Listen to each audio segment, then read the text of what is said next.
What's up, Internet? My name's Nerdy. And I'm Claros. Und this is the Nerdy. The Wordy. The Book Club. That's right, welcome back for another week of us talking about things we read. Yeah. About random words on random pages. But this one's different. This one's different because it's a different series. We've been in the Cosmere since the beginning of the year. Mm-hmm. We've been listening to that Brandy Sandy life. Yeah. And all of a sudden, we were like, you know what? Way of Kings looks really long. I mean, it is really long. It doesn't just look long. It doesn't just look long. Way of Kings is long. Yeah. What if we took like a wee little break before it? Yeah. Just a wee little break. Yeah, just a moment. So welcome to, Lars, what are we reading today? As I forgot to set up chat. Oh, you're good. We are reading the first book in the Cradle series by Will Wight called Unsouled. Right. A Nailed book it. that is about white power. If you didn't watch the audiobook reactions, don't worry about it. That line cracked me up so hard. That was a line. Yeah. That was a line. Oh God, my ears. To be fair, it is about Lyndon defeating white power. The white power is the bad guy, so. Oh yes, he was surrounded by white power. That was just an interesting word choice. We're gonna get demonetized for saying no, we won't. that over and over again. We are anti-white power. Yeah, but we're just saying it over and over again. The algorithm is gonna be like, oh. This video gets limited monetization every week because we're so raunchy. It doesn't matter. It literally does not matter. Thank you so much, Arzu, for gifting 5 membos to the community. Thank you so much. Now 5 more people can go and understand what the fuck we're talking about. Yeah. We'll get to it, but there's a funny moment in the book where the bad guy who shows up at the end of this week's reading is wreathed in or surrounded by white power. Yeah, something like that. And Lyndon is like, I've gotta disrupt his madra so that I can unwreath him of his white power. And I just like this as a very it was an interesting word choice. It reminded me of dealing with like the House of the Dragon season 1 conversation of constantly being like, no, I definitely support the blacks. Yeah. And you're like, George R. R. Martin, you really set up every white person on the internet. Because, like, it's hard to support the Greens. Yeah. Like, you know. At least they're not called, like, at least they're the Greens. You know well, no, I mean? but, like, someone would be like, well, who are the Greens' enemies? And you're like, oh, well, I am rooting against the blacks. And it's like, well, out of context, that's an insane statement. That's a clippable moment for sure. That's why I didn't breathe before I said that sentence out of context. Yeah. You gotta be careful. Very, very careful. It's anyways. Who wants to knock out some 8-year-olds? Who? Me. This book is so weird. Yeah, it's pretty great though. You're not wrong, but it's pretty great. What's up, chat? Thanks for being here. How you doing? I hope y'all enjoyed the book because we're not done the book, but like I feel like there are a couple people in book club who picked up this book because we're doing it, and that's awesome. Jess Plus Infinity brings the alternate opinion of, I paid 78p for this book, which is, I believe that's pence. Which is at least 79p too much. Safe to say I'm not the target demographic for this author. Great. I'm sorry for you. What do you mean you don't like Hitchhiker's Guide to the Galaxy? What do you mean you don't like Avatar: The Last Airbender? What do you mean you don't like Naruto? No. Before we start talking about all of the things that clearly inspired this novel, let's dive into an ad read by quickly letting know that this podcast is brought to you by MistyMountainGaming.com. MistyMountainGaming.com is your one-stop shop for all of the accoutrements necessary to make your tabletop RPGs better. Yeah. Pretty much. That's all I gotta say. They you just make your life better. You want to fucking get good? Yeah. MistyMountainGaming.com. You want to roll high? 15. Can't promise you that. These are mathematically... I can't legally say that. These dice will roll random numbers. So yes.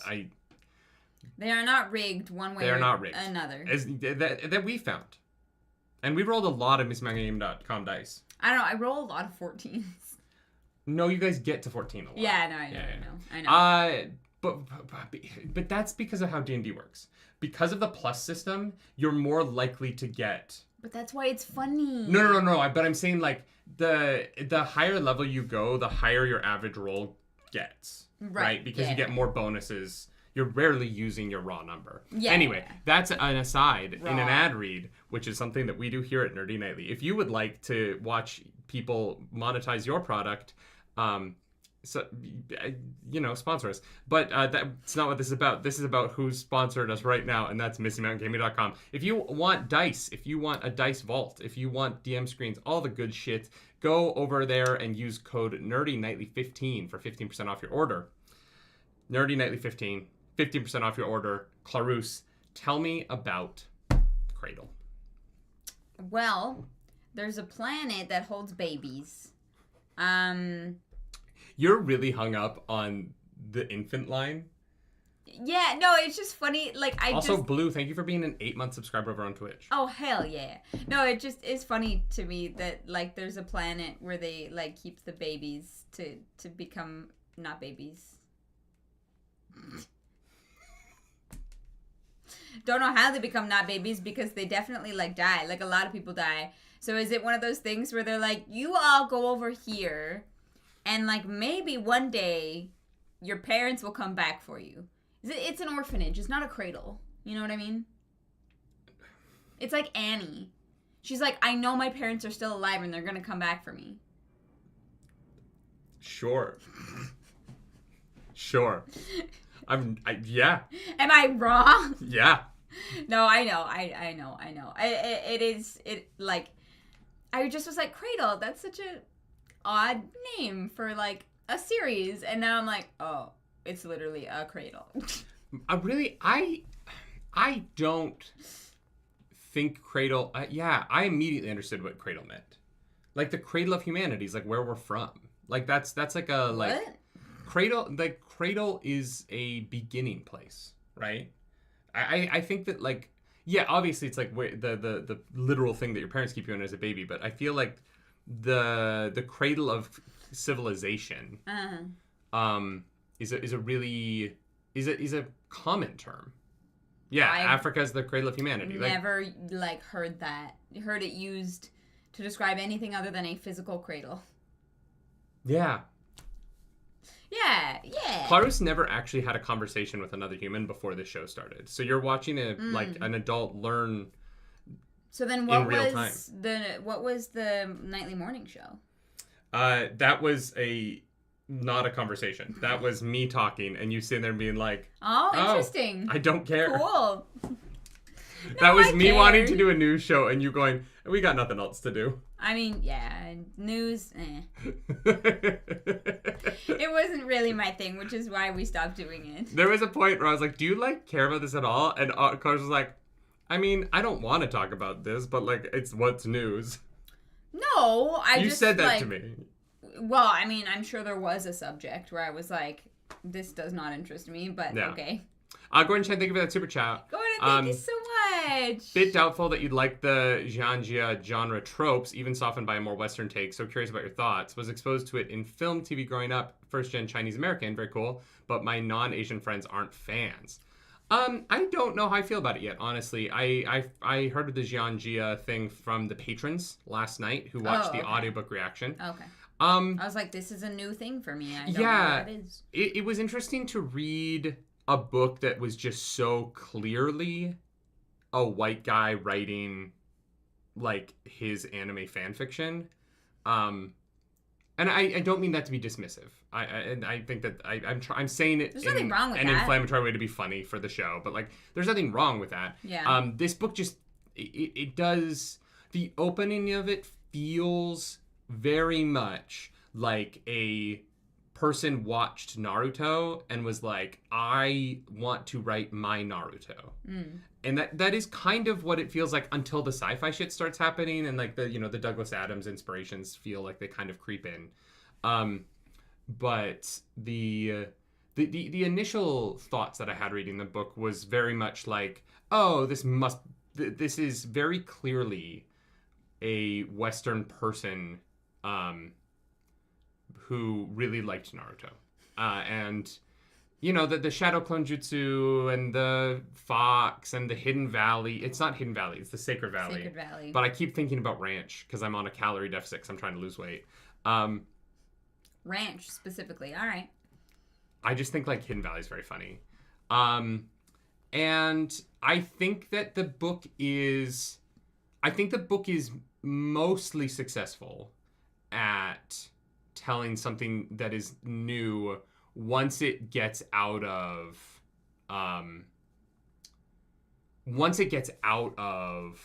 the Naruto fan fiction.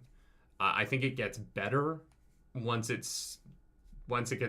gets to the sci-fi elements. Right. I think that one of the things that I find really interesting about Western authors, particularly like non-Asian Western authors trying to write Eastern-inspired cultures, is that they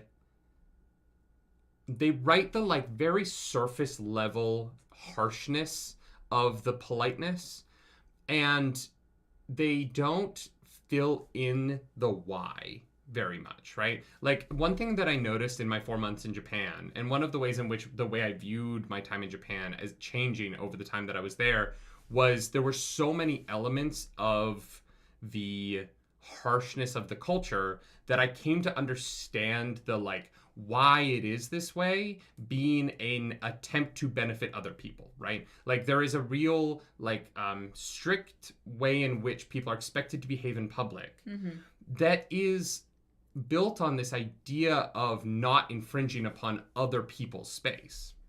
And we so need more of that. I think we do.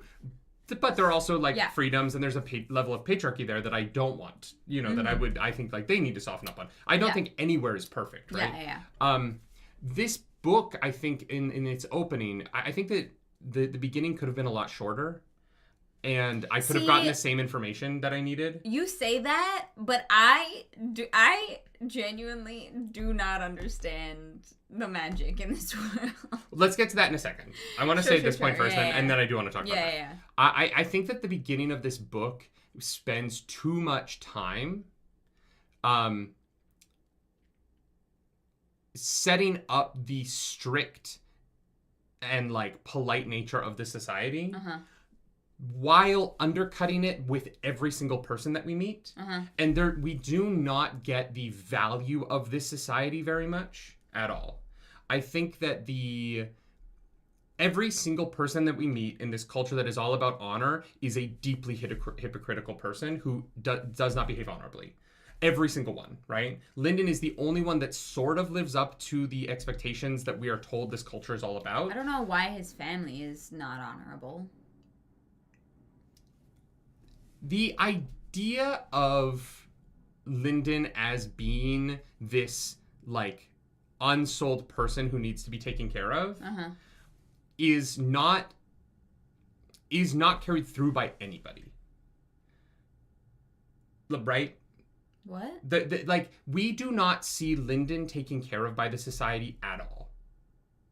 But we see people constantly saying that he has to be. That the expectation is that we're going to take care of him. But then they don't follow through on that ever. But yeah, but there's also a line in the book where they're like, why would we use resources on the weak when we can give them to the strong? Like, that's literally like that is only in terms of advancement. Okay. That's not in terms of life.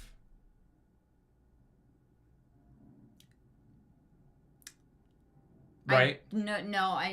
So they're not saying, like, we're not going to feed you. Right. They're saying that, like, it is expected for you not to bully people, right? Because that would be dishonorable. But everybody in this culture is a bully. That's every culture. No, it isn't, right? Like the punishment for bullying in certain cultures is incredibly harsh if someone is weaker than you, because it is so looked down upon to look down upon somebody else. And it seems like that's what this book is going for, but we never see that in action. The people of this culture all suck.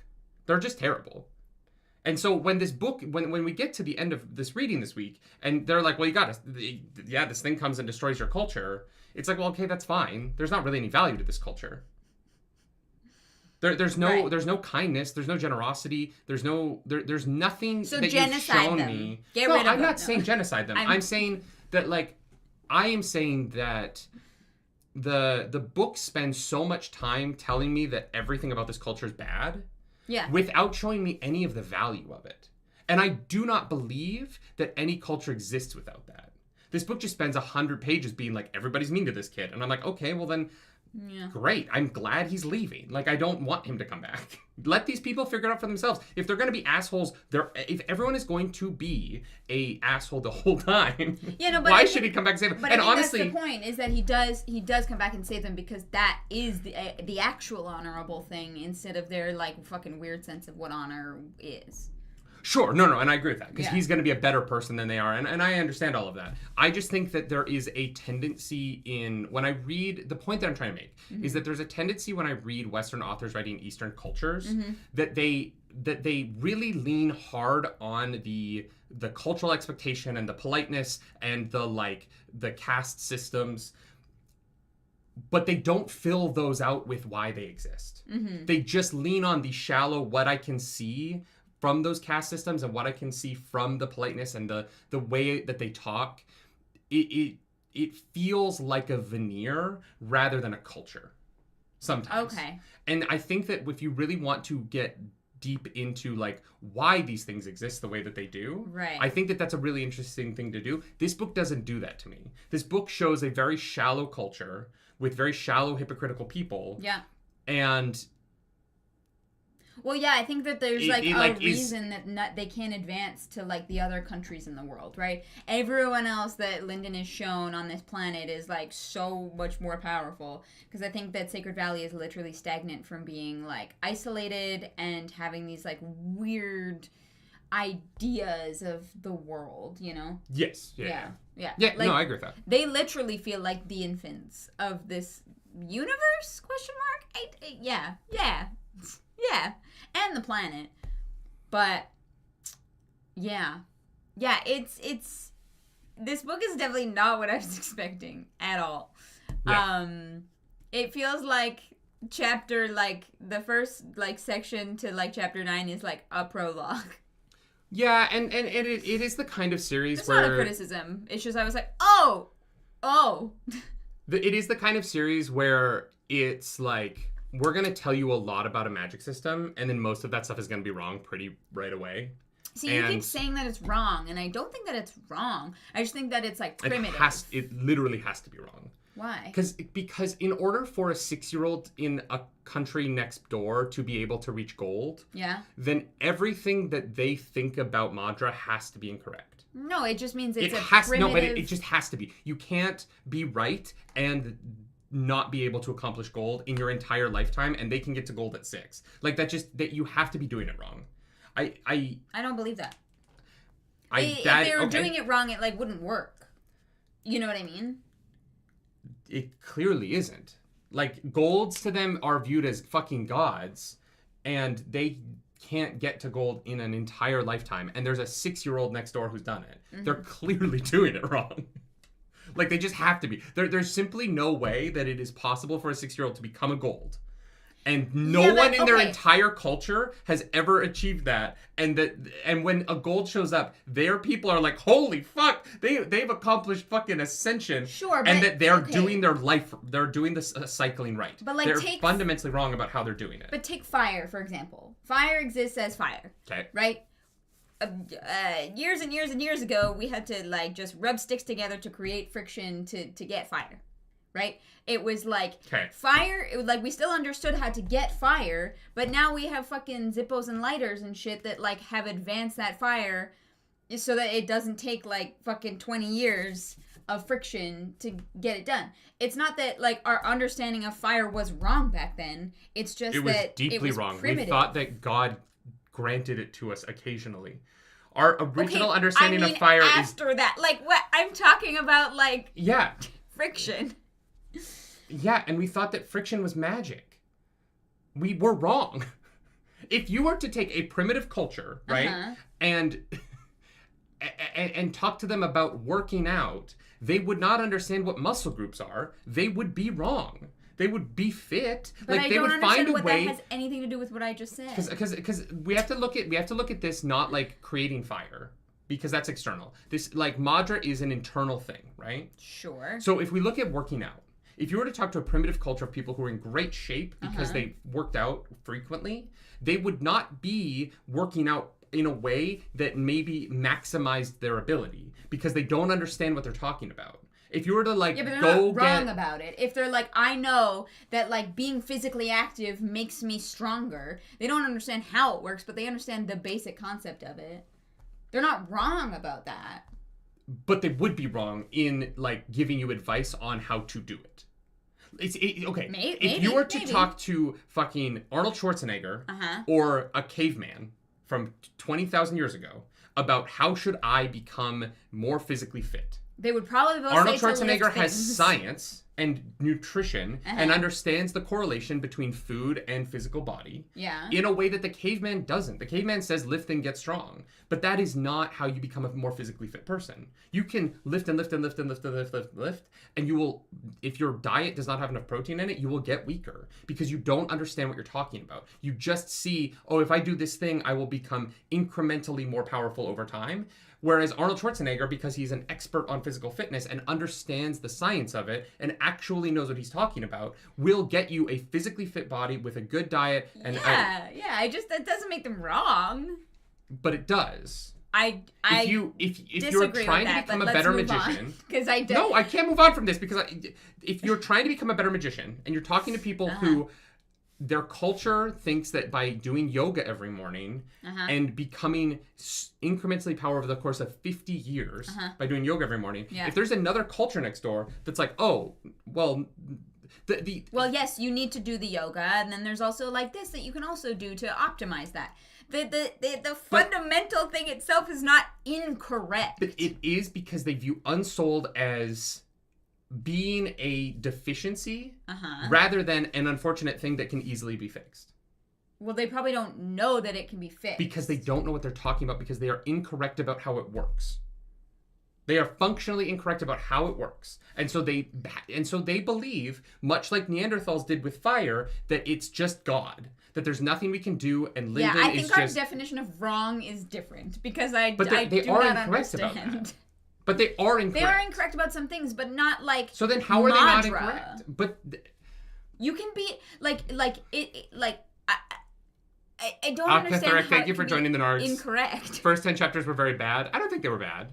Were bad. I wouldn't say bad. I do agree that it gets a lot better once the sci-fi stuff happens. Yeah. Once it stops being fan fiction, like Naruto fan fiction, I think that it does get a lot better. I just like. And Arzo, thank you for 5 more gifted memberships. Arzu, thank you so much. Yeah, I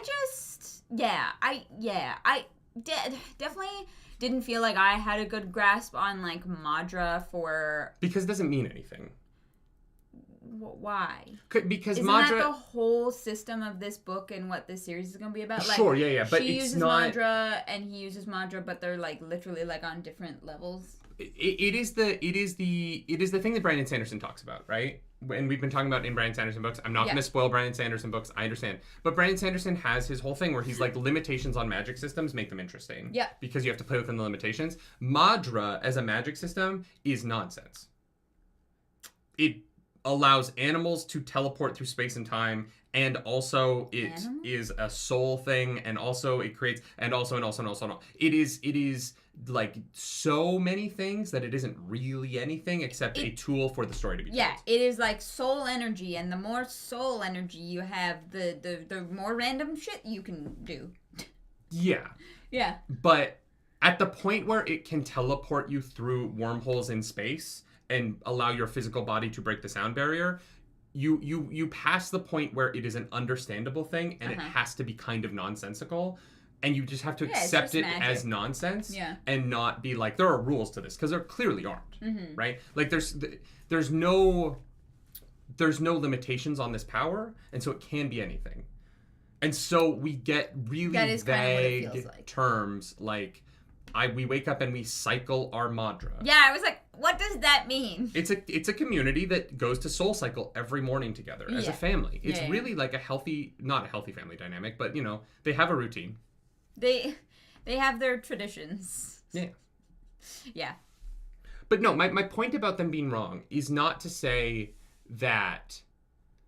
I'm bored. I think he's talking about, like, the animals that literally just, like, warp around. Yeah. Yeah, like, there's, we like, teleporting animals. And they took those teleporting animals and, like, focused them and made a script, so, yeah. Yeah. Katharak says, that is actually my point. There are 10 chapters that do basically nothing, a lot of info dumps that don't actually tell you anything, and one character that is not very interesting and no real plot. I think Lyndon is interesting. Yeah, I will But he gets interesting in chapter 11 when he is willing to die just to die for his culture. Like, that is when he becomes an actual character to me. I will disagree even further. I actually think Lyndon has been very interesting to read.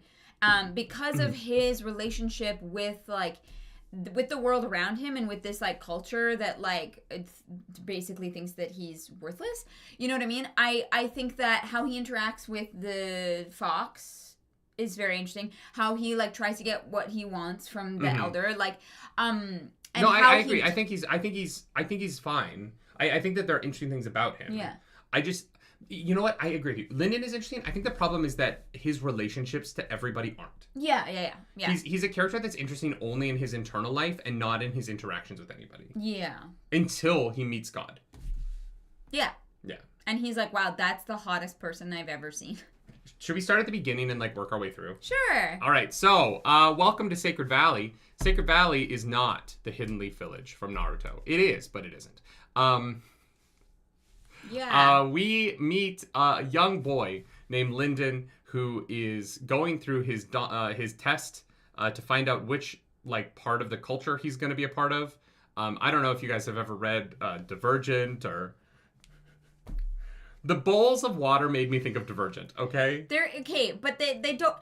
just because there is a bowl shape used in a ceremony, if we listed all of the ceremonies across real life and fiction that used a bowl, it'd be everything. Yeah, it's more the determinist sort of, like, this is the, like, part of our society you fit into part of it that feels very, like, Divergent to me. Yeah. But they actually take a test. And, like, what their choice is matters. Whereas the kid sticks their hand in a bowl and it doesn't matter. I don't know that those are any different because of the drugs involved in the Divergent test. You're not, like, in your right mind when you take your Divergent test. It, like, pushes your brain to do something naturally, which is kind of the same thing that's happening here, right? It is your natural reaction to the drugs that is judged in that test. And this is your natural reaction to the Madra, is how you become either an enforcer, a striker, a ruler, or a forger. Yeah. I'm not gonna lie. Enforcer and striker seem like the same thing to me. Really? I thought enforcer was more like where, the judges and shit. Like the lawyers and... I know, but you have, like... So you have law, military, government, and blacksmiths. Yeah. And, like, who farms? It's like the Aiel. No, but, like, seriously, like, who farms? They, like, this culture doesn't have, like... Everyone has their own land, so they just have to do it themselves. Like, every family just has an extra spot that's added onto their house for new members of the family. Look, there is a point where that caps out, and then what do you do? Yeah, there's just a point when they were setting up, like, I was, like, waiting for, like, and then the farmers and the, like, doctors. and I guess, like, the forgers are probably the doctors using Madra. Like, they probably use Madra for that. But I was just kind of like, this is a society that is government and military, and that's it? Okay, cool. And even his mom seems to be making weapons of war. It just seems like, it seems like a culture that is entirely about... war? Yes, 100%. About war? Yes. In a valley where, like, there can't be that much war. Well, the three clans seem to, like, fight often enough. Oh, and also the trees can fucking just murder you if the Madra... what are they called? These remnants. The remnants. Yeah. So, remnant shows up, fuck you. Yeah. It was just I was just waiting for it to be like, and these are the people who, like, our actual society. It felt kind of like these are, like, the, like, top 10% of society, and that there's like 90% of society that's doing, like, the actual, like, living. And I think that maybe those are the people who are like clanless, and the clans are just the top of society. But I don't feel like I think that this gets into you not feeling like you had a great grasp of the magic system. Yeah. Is I didn't really understand how this is a society. Yeah. There's like 200 people in this village. It's like everybody. But they're the top of the.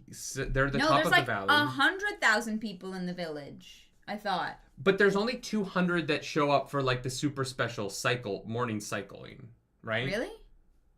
In the town square, and then like the people who lived in the country, they cycle at home with their families in the morning. So I think that like we're seeing the like top 1%. Interesting. And that everyone else like does all the farming and does all of the like life stuff. And because this book is so focused on Lyndon's like cycling, it just doesn't have room to kind of explain like how any of this works. Yeah. Yeah, and I'm really hung up on, like, I don't understand what cycling is. For a book that I feel like spent about 100 pages just info dumping on me, I feel like I could have gotten a little more out of the society. I just feel like, and people in chat have said this, right? It feels like those first 10 chapters, really 9. Chapter 10 is where it kind of, like, goes crazy. The first 9 chapters feel like they just want to deliver so much information. Yeah. Partially because we're not spending a lot of time in this world, right? We're getting out of this world leaving. to another one. I was like, oh. And so when we got to the point where it was like, oh, we're going to leave, I was like, oh. Earlier in the podcast, I said this could have been shorter. Yeah. I don't mean the Madra stuff. I mean, like, if Sacred Valley is just the starting point and the story actually happens somewhere else, I didn't need to know this much about it, and also this little about it somehow at the same time. Fair, yeah, that's fair.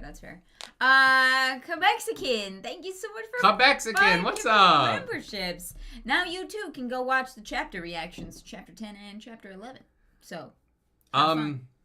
It's a wild ride. The voice, oh my god, the fucking like voice.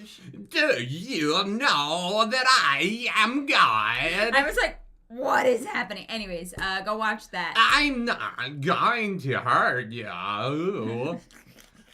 That was a choice. That was.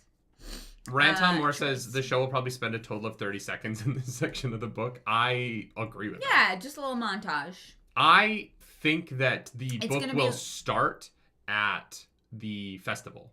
And the festival. And we will see Lyndon's childhood in flashbacks. I wish to go to the festival. I think the majority of this will happen in flashbacks, and that you start episode 1 Mulan with montage. It's just like a no, because you have to do the pre-Mulan stuff to do the montage. You can't start with a montage. I really think it would be a bold choice. I think that this, if I were adapting this, I would start the show the morning that everyone shows up for the festival. Because I think that you can set up the Unsouled element so much easier than this book does. Because one of the things that I found really weird is that he's an Unsouled, and he's like, never heard of that, don't know what it is. He's looking around, everyone's like, oh my god. But then when the other cultures come in, they're like, oh, that's an Unsouled. And so it just seems like that's like a thing. For me, it was... I don't know how rare it is. Considering the fact that it's what this book is about, I could not tell you if it's a rare thing or not. Yeah, and I think that was also a bit confusing for me at the beginning, because at first, I thought it was like a thing that has never happened before. Like, at the very beginning, I was like, no one has ever been an Unsouled before. It feels like the guy in the scene makes up the term in the scene. Yeah, but then later on, it's like, oh no, they talk about, like, Unsouled's place in, like, the society. And so I was just kind of like, how rare is this, like, deficiency or whatever they call it? Yeah, and I didn't really understand that. Arisa, thank you for that super chat. So the Enforcer's melee, Striker is ranged, Ruler is AoE, and Forger is make more solid ? Yeah, that sounds about it. I they like to fight. But they don't. Yeah, that's what's weird about it. Like, their entire culture is built around being part of 4 things that are not that relevant to most everyday society. Yeah, like, they're not, like, actually at war with one another. They just like the other clans. They fight every 7 years. Yeah. And there's no combat. Look, you have to know how to fight in this world. I get it, because remnant bees can kill you at any point. I totally understand that, right? I understand the value of knowing how to fight for when you have to fight, but that's not what society is. Like, that's not what the day-to-day of most people is going to be. But they spend literally all day, every day practicing it, is what it seems like. And I'm like, who's who's farming? I don't know. Yeah. Who's milling grain? Where does food come from? What do they eat? I don't think this book ever explains what culturally food is to these people. Yeah. Right? Like, there's just... I understand what Madra is. Maybe it's just that they're not eating fucking well, and so they're advancing so slowly because their fucking diet's shit. There's no protein in their diet. They're all fasting all the time because they're just sitting cycling. They're on the Peloton every day, just fucking pumping their legs, trying to get to iron. We could not have evolved without meat, okay? I don't know if I believe that. I don't know. It's a theory that I'm just... That might be true. That's actually a really interesting thought.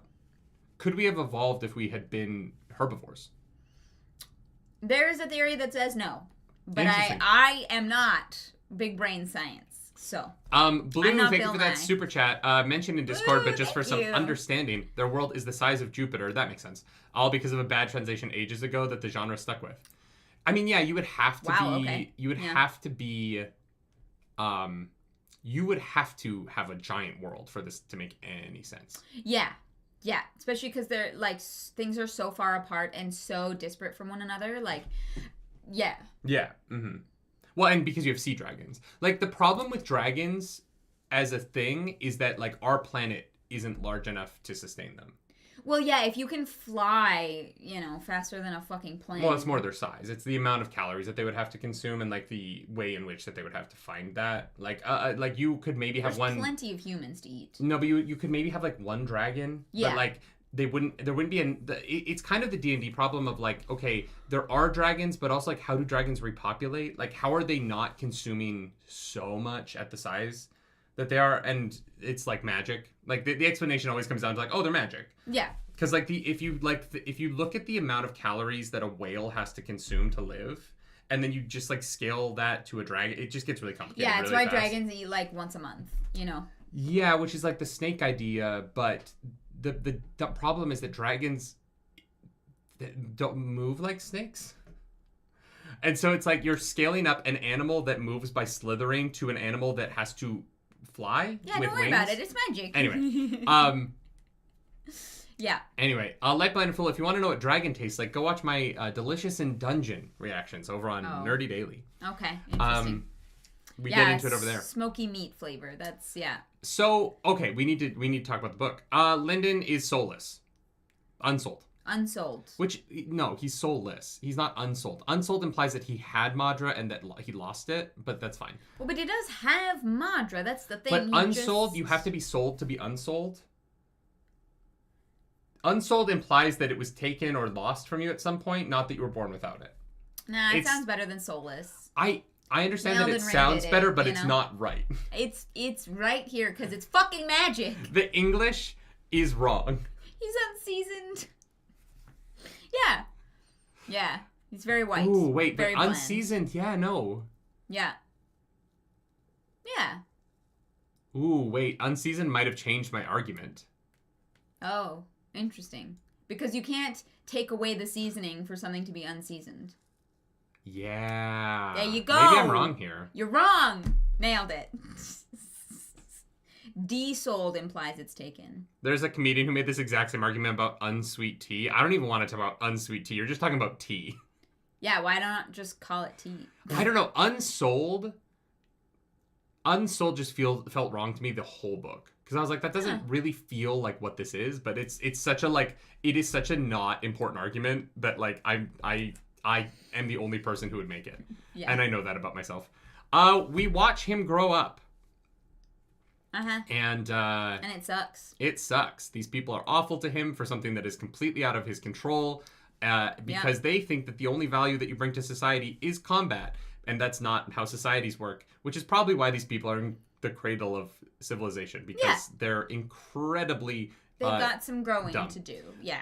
And so he keeps putting his hand in the bowl. Nothing keeps happening. Tries cheating. I think that was a really cute moment. Where, like, he clearly can do magic. Yeah. So, like, I don't... He just makes the whole fucking thing shake and is like... like, and this is where, like, I immediately was like, I don't understand this culture at all, is that he can do magic. Yeah. He's clearly a capable member of society. Yeah. He's intelligent. Yeah, I don't know what the deficiency is. He's not going to be as powerful as other people. But it's and not so even that's that. shameful. It's not even that. It's that his soul doesn't have a certain aptitude, like a thing that it picks, right? Like you stick your hand in a bowl, and it's like, oh, the madra reads your madra, and it's like, oh, warrior, right? Yes, yeah. And it reads him, and it like doesn't get anything, but he clearly has madra, and so it's like, oh, the possibilities are infinite. That seems like a good thing. Well, and that's what I thought the story was going to be too, right? Because that's the Divergent thing. Yeah. And I think that I was bringing too much Divergent into the book by being like, oh, he's just going to be capable of all 4. Right. But there's not just 4 paths, because also the people in the outside world have a bunch of fucking paths. It seems like your path can be fucking anything. Yeah. It seems like your path is just, like, what you do. Like, the one guy is the path of the, like, hungry deep. And I'm like, how do you practice that? Baddragon.com. Do you just, like, scuba dive? Like, Baddragon.com, Hungry Deep. Damn it. Not a sponsor, but we wish that they were. Like, that once we started to get the names of the other paths, it kind of was like, oh, your path can just be, and this is where the magic system expanded out, and I was like, oh, the magic system can be literally fucking anything. Like, well, I'm the path of the mukbang bitch, and I use my madra to, like, cycle more food through my system than another person. No, it's like ours who said, like, it all boils down to one single path, which is improve yourself, which is in the book. But yeah, I was like, why, what are all of these paths, and what do they mean, and why? Yeah. Yeah. Yeah. But it does seem, but it seems like the path is important because you have to follow a path to get better. Yeah. You have to learn a technique related to what the bowl tells you. Yeah. Which is why it's very confusing to me. I think that what it is that, like, the people of this world, this is what I think it is. The people of this world don't understand their madra inherently, right? But animals do. And so all of these paths are just the people of this world trying to use their madra like the animals nearby, like a muscle, so that they can get better, right? Like, so that's why, like, these people use the white fox madra, because they're just trying to emulate the fox. And I think that what we're going to learn throughout the book is that if you understand madra itself and don't just try and emulate an animal, you are actually going to do the madra more like a human, and that's why people are able to be so much stronger. And, like, the Sacred Valley, by trying to be so much like the animal that they're emulating, they're like, there's a block in their ability to get better because they're not foxes. And so, like, emulating the fox can only get them so far down a path because the fox is a fox and they're fucking humans. Right. Like, it would be like trying to, like, live in the forest like a gorilla. You would survive a little bit. Like, you're not going to... Tarzan did it. But, like, in some way, like, there is a limitation on how much like a gorilla a human can ever be. Right. And so they're trying to cycle like a fox is slowing them, maybe? Like, that would make sense. Like, that's an explanation I would buy. Is that, like, he has to go out and learn how to, like, do it like a human and stop being fucking Tarzan in the jungle. Okay. Yeah. I that might not be where the book goes with it, but that would be an explanation for what is going on in the book that I would buy into. Right. Okay. Yeah, I would buy into that. And so, like, the path of the Hungry Deep, that guy, like, studies sea dragons, and he cycles like a sea dragon, and because it's so big and carries so much madra, he's very powerful because he's, like, gotten his madra to the size of a sea dragon or some shit. Sure. Yeah. Yeah. Yeah. I don't know. I think that makes sense, right? I could see that happening. Yeah. All right. But then, like, what is, like, fucking what's her face? Fucking the god lady. Suriel. Suriel, yes, that one. I'm like, Aziraphale? Like, I literally cannot remember her fucking name. Yeah. So did she like take like the way of fucking all powerful God? Like it's the way of celestial brilliance. Sure, yeah. Yeah, she learned how to be God. I don't know. Anyway, one day, in the midst of all of this, our boy's grown up. He's 15, and he is out in the woods when he meets the Terrace people, which is just crazy. What? Yeah, the Terrace show up. Terrace. The kid's name is Terrace. Oh, the kid's I just thought I was like, oh, Sazed. Oh, yeah. Sazed's here. But no, it's not Sazed because this kid's a fucking bully. Anyway, so Lyndon's trying to find a fruit that's supposed to be really good fruit. His mom heard that there might be an ancestral tree. Yeah. And so she sends Lyndon to go pluck a fruit from it. The fruit, yeah. Which seems like something that his sister should have done. She's too busy studying. She's doing nothing. When he gets home, she's just like lounging in the living room. She is trying to level up, okay? She's very What does that mean? I don't know. What does it mean? I don't. Ow! Yeah. I do not know. So he gets sent Lyndon's off. Gotta do something. He gets sent off into the woods alone, which apparently he's not supposed to do, but his mom told him to. So his mom seems to want him to be in trouble with the village elders, which sure. Skepcat, there's a big old dragon who's gonna come kill everybody in 28 years, basically. Yeah, in 28 and a half years on average, Godzilla will wipe out the village. Basically, So here's my thing. I wish that this was that, like, Lyndon overheard his mom talking about this tree and, like, snuck off to it. Why? Because when he's in the conversation with the village elder in a few chapters, the village elder is like, you're supposed to stay in town. And if I was Lyndon, I'd be like, my mom, who is my boss, canonically in this book, told me to fucking go. I wasn't there by accident. The fucking lead forger of our village told me to be there. True. And then Terrace showed up and fucked it up. Yes. Like the book doesn't make sense sometimes in these little ways where I'm like, just if you want him to get in trouble for leaving the village, have him leave the village of his own accord, but don't tell me that his mom is the lead forger, sent him on a mission, Terrace fucked up that mission, and that is somehow his fault for going? Yeah. Like that, but he didn't get punished. But this is an honor society where, like, if he didn't do what his mom said, it would be dishonorable. That's why he didn't get punished. This is what I mean when I was talking about at the beginning of the podcast about, like, the shallowness of the, like, Eastern cultural appropriation of the book is the wanting to have the, like, strict cultural norms be pressed upon the character, but not following through on what that means for the implications of everything else, right? He can get in trouble for breaking what somebody says. But being mad at him for doing what his mother, who is his boss, told him to do, makes the honor of the culture not sensical to me.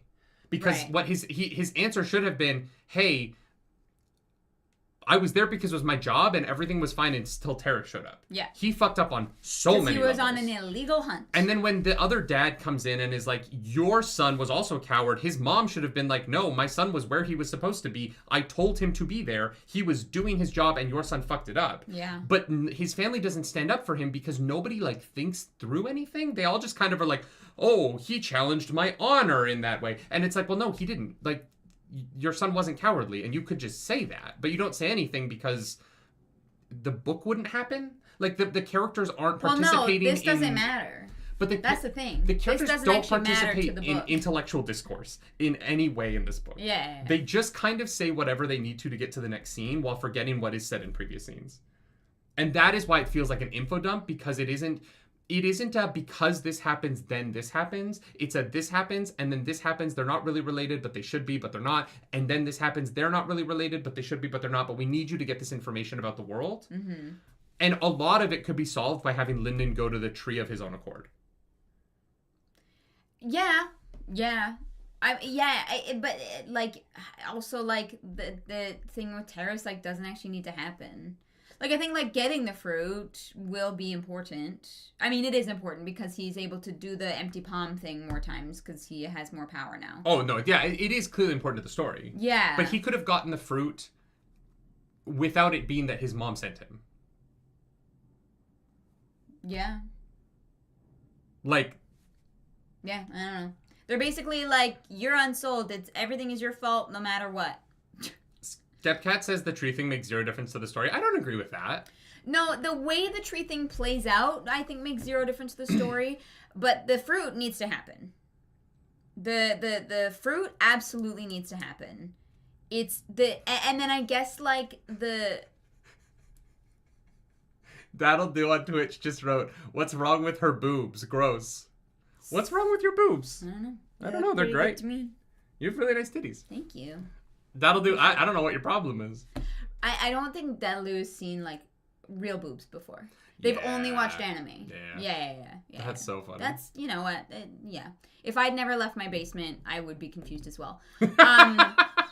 So the thing with the tree sets up the like trees and the animals and stuff having like remnants that can come out of them, and like what this is like what the dangers of this world are, and maybe why they need only warriors.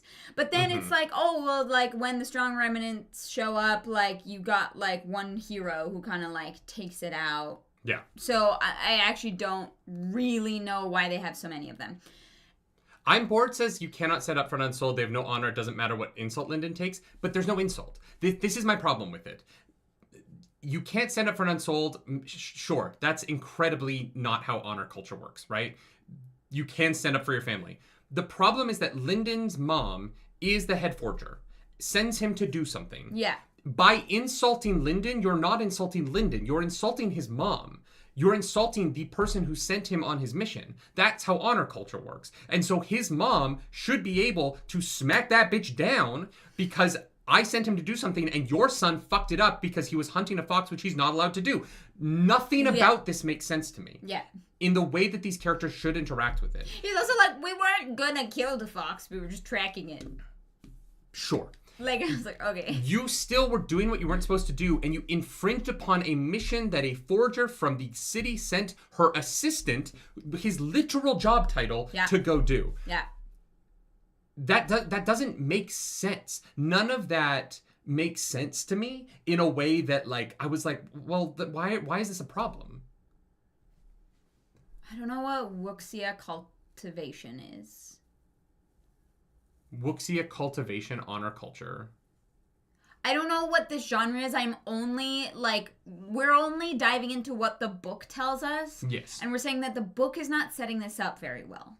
And I don't think that the setup is good. I think the sci-fi shit is good. Yeah, if I have to read a bunch of other things that are not related to this to understand the genre because this book doesn't actually explain to me how the genre works that it is trying to be a part of, it's not doing its job. Yes. So, but it gets into what I mean about it feeling like Western fan fiction of Eastern culture. Sure, okay. Is that it doesn't I picked up on that immediately in this book. It feels like adjacent to like someone watched an anime and then tried to write their own. In a way that I don't think is successful. And when it gets away from that and gets to the sci-fi stuff, I think the book is more successful. I think it does a better job when it kind of stops trying to be about honor culture without any honor. Right. Where no one behaves honorably at all. Where they just talk about... It's a lot of characters talking about honor, but the actions aren't honorable ever. Well, so much so that, like, his mom supports him cheating, which isn't honorable, which it's, like... But it's honor by any means. But that's not how honor works. That's not what honor means. That, like, honor is a code. You can't be honorable by any means because honor is literally following a code. Unless, like, that's not... like, the code is any means necessary. But then that's not honor. That's just power. It could be... What does honor by any means mean if you don't have a code? Because honor is... strictly an adherence to a code. If you don't have a code, you can't be honorable because you're not honoring anything. I think that's what's not clear is what honor means in this society. Because obviously, like, terrorists gets punished for, like, leaving a weaker person behind and not defending them, right? Which is a non-honorable thing to do. But then people are still mad at Lyndon, and But it's all fixed.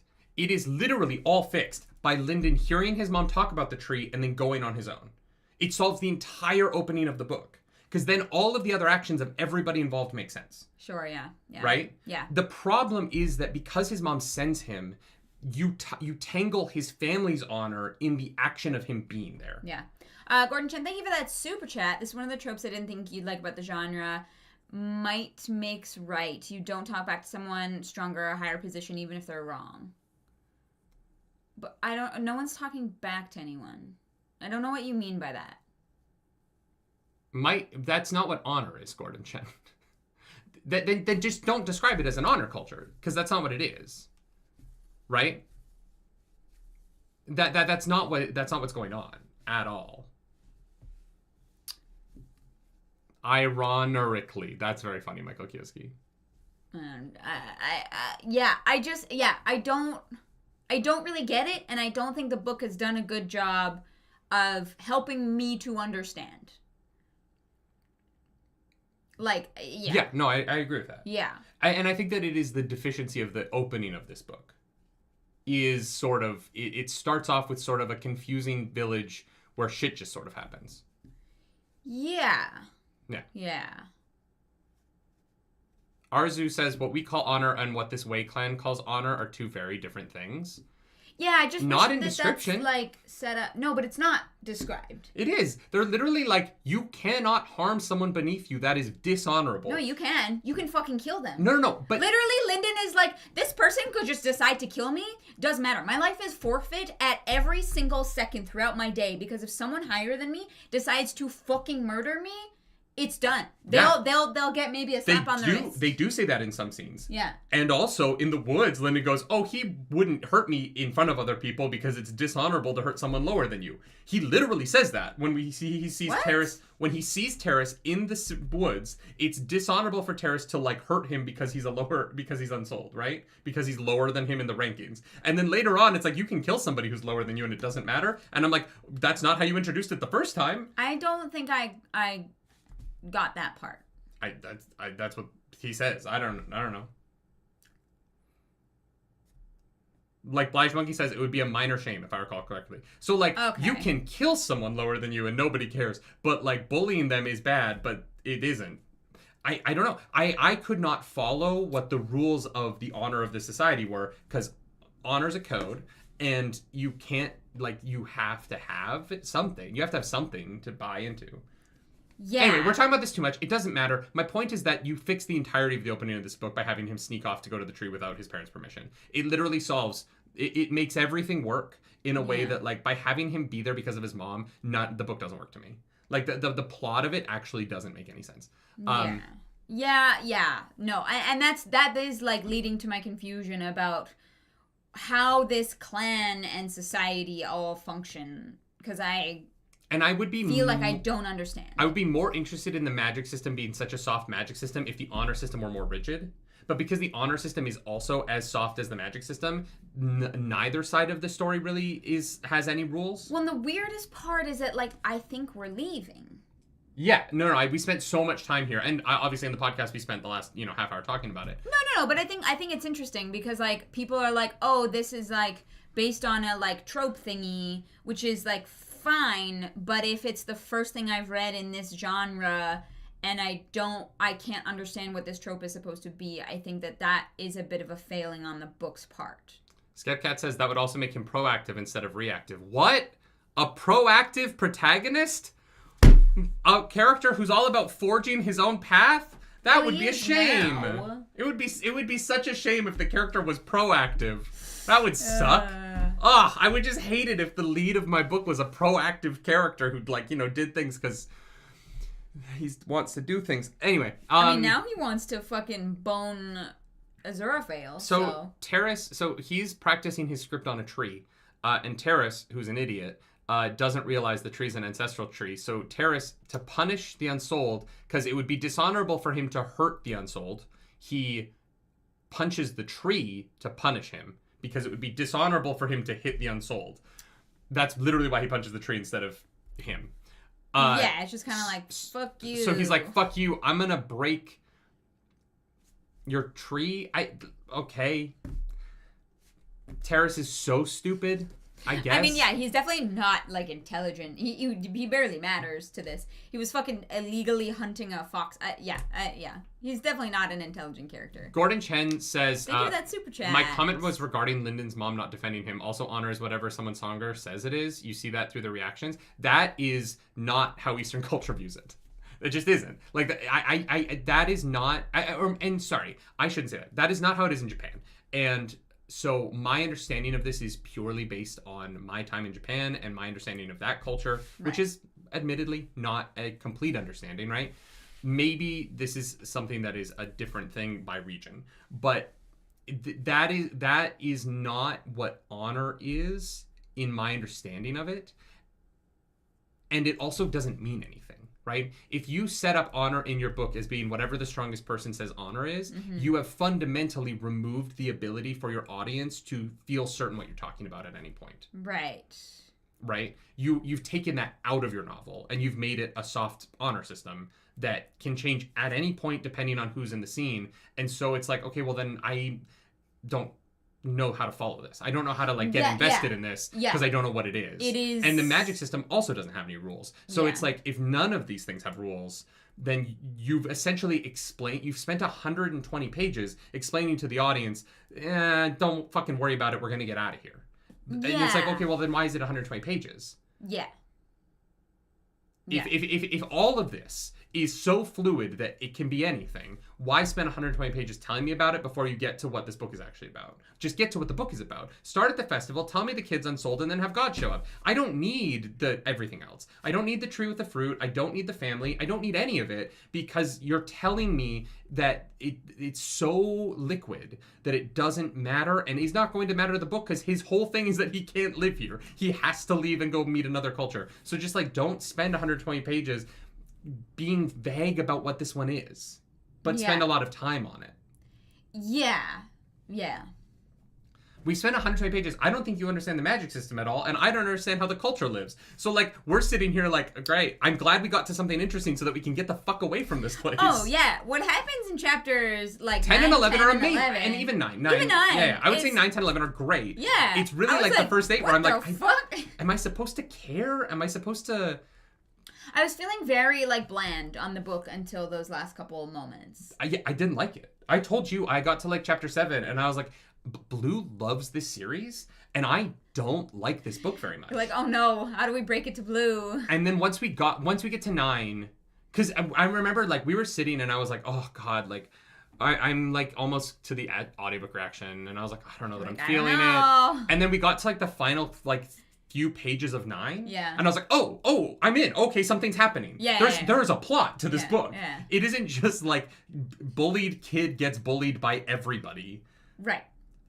No, Blue, here's the thing. I'm now in. Like, yeah, I like the last 2 chapters. Like, I'm like, oh, I think I get it. I just, like, spent a lot of the reading being, like, a little bit confused. Yeah. And feeling like I didn't understand. Like, I was like, am I, like, reading it wrong? Like, no, I know. But I do want to make that distinction because I think we have been, like, pretty harsh on the beginning and not unjustifiably harsh. Because the second half of this podcast, we're going to be really complimentary to, where it goes. Yeah, exactly. I just want to, I want people to know that, I'm starting to get it now. It just took me a bit to get there. Like, I was like, I feel like I'm missing something. Yeah, so there's a tree, and it attacks them, and they go back home, and Terrace gets punished for it because he left objectively was in the wrong. I mean, yeah. No punishment for the other 2 with him for some reason. I don't know why. They were also in the wrong. They ran away. I don't even know. Well, no, we should talk about... So no, we can't go back. They weren't even there. We can't get back to the village yet. Mm-hmm. So, Terrace is dumb, and in order to punish the Unsouled, who he can't hurt because it would be dishonorable... Yeah. Even though that is fucking forgotten as soon as they get back to the village, he punches the tree. And Lyndon is like, you're a fucking moron. And Terrace is like, oh, and that's like dishonorable enough that Terrace is like, now I can hurt you. And Lyndon's like, no, the tree's a fucking sacred animal plant. And like, if a plant is alive long enough, it can cycle its madra enough to become sentient. And so this tree is just really fucking old. And so the tree comes to life and becomes a revenant. Remnant. The Revenant. And then Terrace gets eaten by a bear. Leonardo DiCaprio shows up with a 25-year-old. No, a 24-year-old. Sorry. If she turned 25, she would be with Leo. Yeah. Did you see Sabrina Carpenter's cake? No. Sabrina Carpenter just turned 25, and I don't know who. I think she's dating Barry Keoghan, but they gave her a cake that had like too old for Leo. You don't. No, it's like Leonardo's face, like being like, It's the meme of like, ooh, don't turn 25, you're so hot. Oh, and that was her birthday cake. Yeah. Jesus Christ. Sibo-san, thank you for that moisture farm. Appreciate it. Appreciate that. So then this tree revenant comes out and attacks them. Yeah. It Terrace is a little bitch and he runs away crying to his mom. And to his sister. Lyndon. Probably. Does Terrace have a sister? Yeah, she's the one who wants to who literally wants to fucking murder Lyndon. Yeah. Like she's like ready to throw hands. So then we get this sort of battle between Lyndon and a tree where he furiously draws on the ground a script that he's not powerful enough. He doesn't have the madra to make it light up. And so this was really cool. I do want to compliment this. This was rad.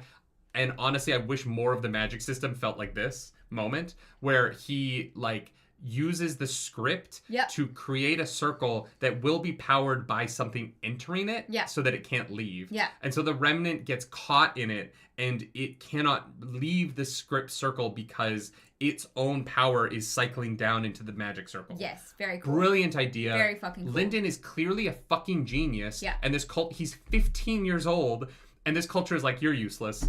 And I'm like, what? He's so smart. Yeah. What do you mean? That's the point. He's so smart. Anyway, this valley's got some fucking backwater views on things. And so he plucks the fruit from the remnant, and he pulls off. He's successful despite Terrace being dumb, and his culture being the worst. And so he goes home. Yeah. He broke his arm. Yes. His arm is broken. Yeah. And he goes to his parents and is like, hey, I got the fruit, Mom. And she's like, oh, great, thanks, bring it here. I'm sure it wasn't dangerous for you, useless person, to go do that in the woods by yourself with no help. Yeah. And there's also, the book weirdly begins like Aragon, where he's, in the woods talking about, how he doesn't know if he has enough food. But he's, 20 minutes from his house. Yeah. Which I was like, I don't really understand how there's how you have a food problem. I don't remember that moment. So at the beginning of the book, he's like, they bring up that he doesn't have enough food. I do not remember that. But he doesn't have time to go home and get more food. Was it maybe because using the magic to write the script left him really hungry and drained? I don't know. Anyway, I thought he was dazed from his house because of the way that the food was brought up. Yeah. But then he kind of just goes home and I'm like, oh, you didn't have time to walk to your house. Mm-hmm. But also the tree was within that, because it's not like he camps multiple times on his way home. Unless they just skip over that. I was a little bit confused about how there was an ancient tree that was so close to the village, but nobody knew that it was there. Yeah, an indiscriminate amount of time passes. Yeah. And that's fine. He gets there. But it felt like the beginning of Aragon where he's up in the spine. Yeah. He's fucking somewhere random. Yeah. But the way he got back to his house, I was like, oh, he was down he plucked that off the fucking street corner. He walked to the next farm over and found the super magic ancient tree that nobody remembers is 5,000 years old or whatever it is. Yeah.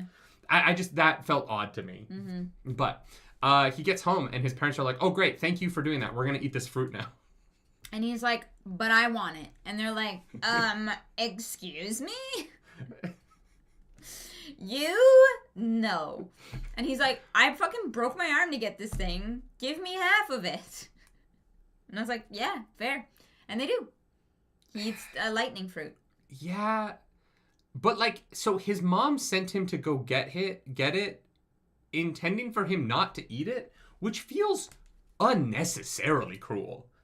His mom's kind of the character I like the most in this village. Yeah. But that's, if you know that this tree could become a remnant, I just really I question everybody's decision making. I think that's my problem with this book is that everybody's decision making seems bad. I mean, here's the thing: the tree had to be like broken to release a remnant.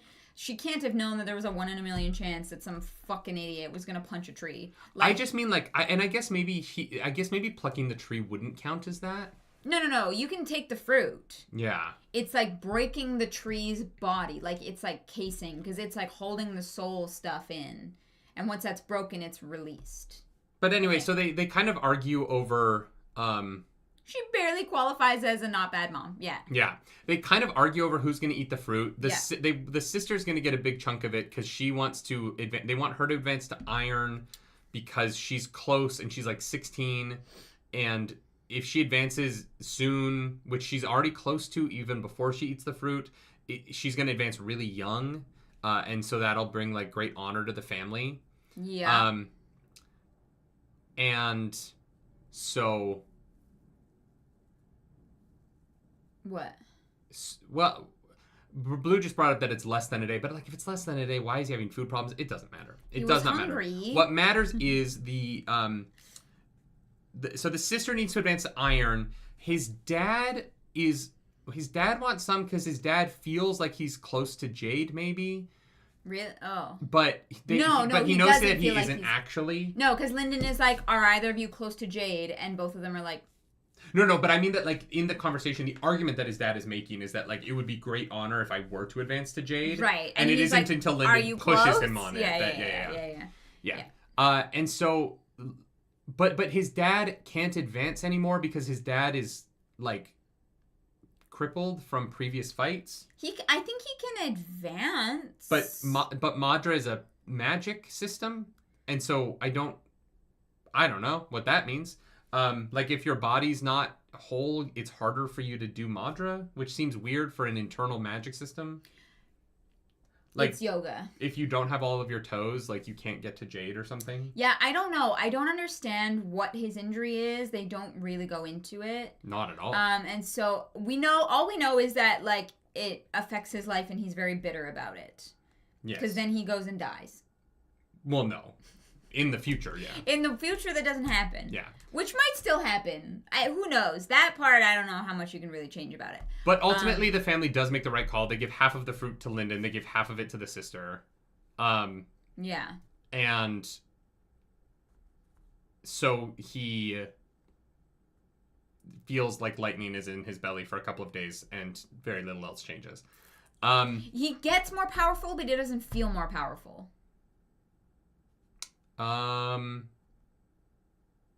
Yeah. Yeah? Yeah. He says Yeah. Because the only way he's able to do the empty palm so many times is because he ate the fruit. He's like, there's no way I could have gone through this without it. The thing that I don't understand about that is, like, how much power do coppers have then? A good amount, right? Yeah. Like, it just seemed, he just seems to be the only person who does magic in this book. And so I don't know, like, what he's lacking. We only see either, like, really, really, really powerful people or Lyndon. And so I don't actually know. And the fox. Well, that is really powerful, I guess. The fox is a fucking god. Yeah, like, true. I don't actually understand what he's deficient in. Because it does seem like every time he uses magic, it works really well. Yeah, he just says he's not as strong. He's like, I'm not good at this. And then I feel like it would have been valuable to maybe see... Okay, also maybe somebody else do something. Maybe chat can explain something to me. Why... there was a whole conversation between Lyndon and his dad that I genuinely feel like I did not understand about why Lyndon can use the empty palm, but no one else can. Oh, okay. I think I understand this. Okay. So once you choose a path, you start cycling your Madra into specific things. Uh-huh. And it's not just like clean Madra. And so Lyndon has like clean, pure Madra. He is like right down the middle Madra. Okay. And so he is able to impact other Madras in a way that if you have a specific... Because like the white fox is like light and dreams, right? Yeah. So their Madra has been like... colored by something. Okay. And so it's been tainted. Think about it this way. White light impacts red. Like if you were to shine a red light and then shine a white light, that white light will overpower the red light in a way that if you were to shine blue light over the red light, it wouldn't. Okay.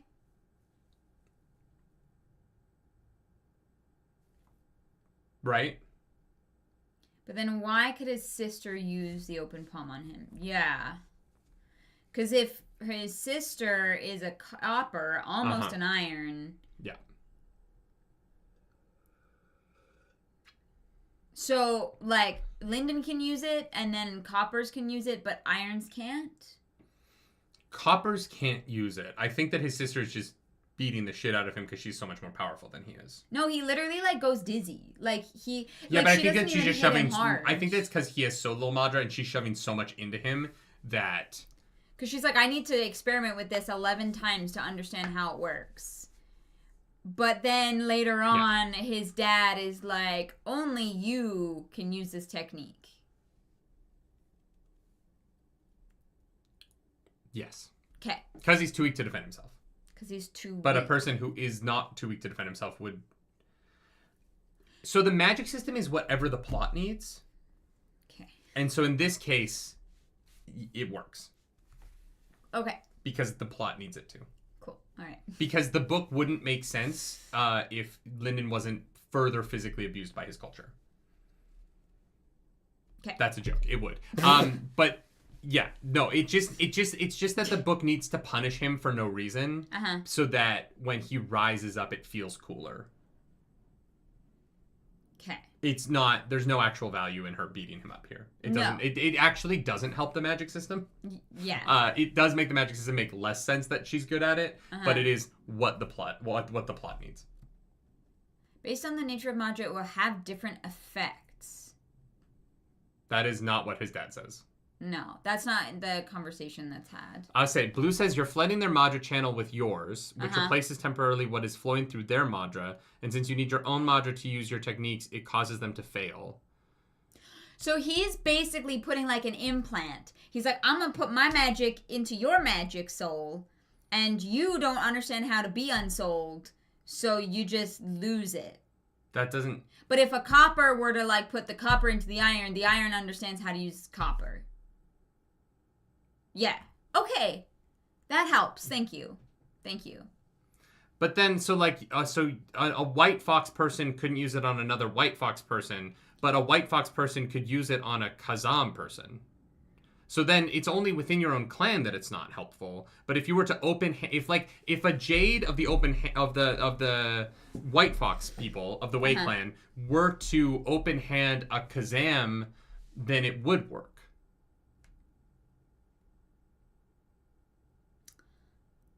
I love this. James Max says, how do you know he's going to rise up? Because there's like 14 books.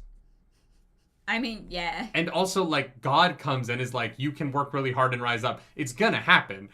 Rise up. Rise up. Okay, no. Apparently no. That has to be how that works. It literally has to be how that works. Otherwise, nothing makes sense. Kelsa is not 2 levels higher than Lyndon. Kelsa is Kelsa one is higher a level higher than copper, Lyndon. almost an iron. She's not an iron yet. Yeah, she becomes an iron in this section. Plot twist, every book he gets even weaker. That would be hilarious. Oh my god. Okay, wait. No. If blue is correct, and that it temporarily replaces your Madra, then if you were to put White Fox Madra into a Kazam, the Kazam would not be able to use it, and so they would be fucked. No, I think it's about learning the path techniques. You've like got to the point where you've understood how to like go on a path. Okay. And so it's not the same path as yours, but it is still like refined in a way that you can understand it. Whereas they cannot understand the unsouled, unrefined, like no path. But you soul wouldn't be able to understand a random path's Madra. Or vital aura. You wouldn't be able to understand what? It would be like Aang fucking punching Zuko, and Zuko being unable to firebend because he's a waterbender for a moment. And he can't waterbend because he's never waterbended before. And then he's like, fire energy comes back. Okay, Arzu says, so every person starts with pure Madra, so the body accepts it and it dilutes the power. But other people have other aspects and their body rejects it more readily than pure Madra. But other people have other aspects. Okay, I also don't understand what an aspect is, and I don't understand what an aura is.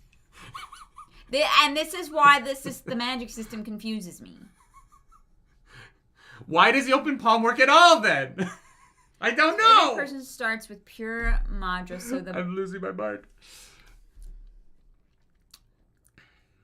You know what? Sir Jimmer says, I'll have you know, as somebody who hasn't read any of this sounds insanely funny. We're just gonna move on. Arzu, thank you so much for that super chat. Thank you for that super chat. It works. It works. The open palm works. Yeah. So he discovers the open palm. So basically what happens is there's a meeting where the terrace is going to get spanked in public because Robert Jordan's influence on the industry still exists. And the father of Terrace steps up and is like, well, why isn't that kid being punished? He's also a coward, which is not true at all.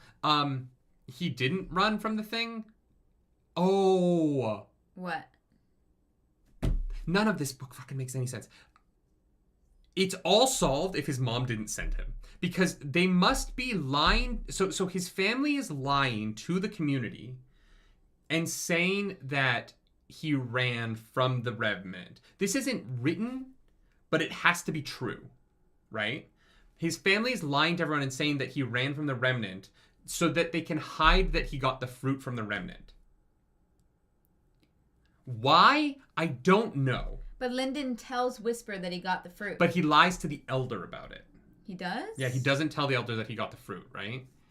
And so they're lying to everyone except Whisper. And so he is believed to be a coward, but this isn't in the book. Why? I have to fucking make this up to make it make sense. So he is being called a coward by Daddy of Terrace. And because he tells the elder about the fruit. He doesn't say that he eats it. I remember that scene. Right. Yeah. So then when the father says that he's a coward, that doesn't make any sense. He's unsouled. You can just shit on him for fun, I guess. That just doesn't make sense. It just doesn't make sense. It just doesn't. It just is like this conversation. I can't explain the conversation because he's like, your son is also a coward, but his son fought the Remnant as an Unsouled and won and got the fruit. So this not true. It's just not facts. And his mom should be like, no, he's not. He didn't run away. All of these, this entire opening of this book would be solved if characters just responded with words. If you just were no, this is why. If characters were just willing to communicate at all, there would be no fucking conflict here because what people are saying just isn't true. There's no, yeah. Anyway, I'm sorry. The beginning of this book is very frustrating to me. It just doesn't these characters don't behave like humans. They just behave like plot devices to get to the festival with Lyndon having having his ass beat. Yeah. Yeah. Riley Charlesworth says the problem was Lyndon's dad validated the statement. Yeah, but that doesn't make sense because it's not true. It's not a fact. Well, but also his dad. All his dad had to say is my son beat the shit out of a Remnant, and your fucking son ran away. Just interjected in a way that gave them an opening. If his dad had just said nothing, it was the point that he left an opening because the elder could have been shut the fuck up, but then he comes over and he's like, you let the dog bark or whatever, and it's okay, well, now you've insulted them, and so now they have the opening to challenge you for funsies. James Mack says it was a desperate claim and it should not have been acknowledged. Yeah, but the fact that his dad says anything... No, it has to be acknowledged. You just have to... No, it has to be acknowledged because it was made in public. And the acknowledgement should have been, my son is not a coward. He defeated the Remnant and got the fruit. It's such an easy... It is the most sensical thing to say back. Because he doesn't dispute the cowardice, which is not a true statement. Yeah. It just doesn't... So Lyndon's going to fight a 10-year-old. These people are all stupid. So anyway, in order to prove that he's not a coward, Lyndon, with a broken arm, is going to be expected to fight a 10-year-old. Yes. He goes to the library. He finds the open palm. and then is like, sister, teach me the open palm. His sister Yes. teaches him the open palm by just beating the shit out of him some more. I do want to talk about Whisper, because, like, Lyndon goes Is that to before this? Whisper. Oh, yeah. I think that is very much worth mentioning, obviously, that they have a god captive upstairs for some reason. Like, I feel like the fox could leave at any time. Yeah. But it gets free food, so, like, I don't know, why would you leave? I guess. But and they let it out sometimes. We learn that it's like a really old, powerful fox that is basically definitely the symbol not of their from Naruto. clan. I've never seen Naruto, so you keep saying this, and I don't get it. But I like the introduction that, like, what the, like, white fox mantra is. It's like this, like, energy dream manipulation, and he's so far advanced that, like, no one in the clan can even, like, comprehend his big brain. But he basically tells Lyndon, he's like, you can make your own path. Yes. It's a great scene. It is a really cool scene. It is, yeah. When you take Lyndon away from the Wei clan, the scenes are actually pretty great. The scene with the Remnant is really good. The scene with Whisper is really good. Yep. The scene with Suriel is really good. It's really the, like, rest of the clan. It's honestly the Wei clan that doesn't work for me in this book. Yeah. Lyndon, Whisper, Suriel, like, the remnants, the magic fights, the all of that stuff works. It's really just the Wei clan doesn't work. His family doesn't work for me. The patriarch doesn't work. The structure of their clan doesn't work. Like, all of that stuff doesn't really structurally isn't sound enough for me. Mm-hmm. But the shit that is cool about the book is so cool that, like, I'm okay with it. Yeah. Yeah. Yeah, fair. Yeah. Yeah, it's interesting. Yeah. So then Eggman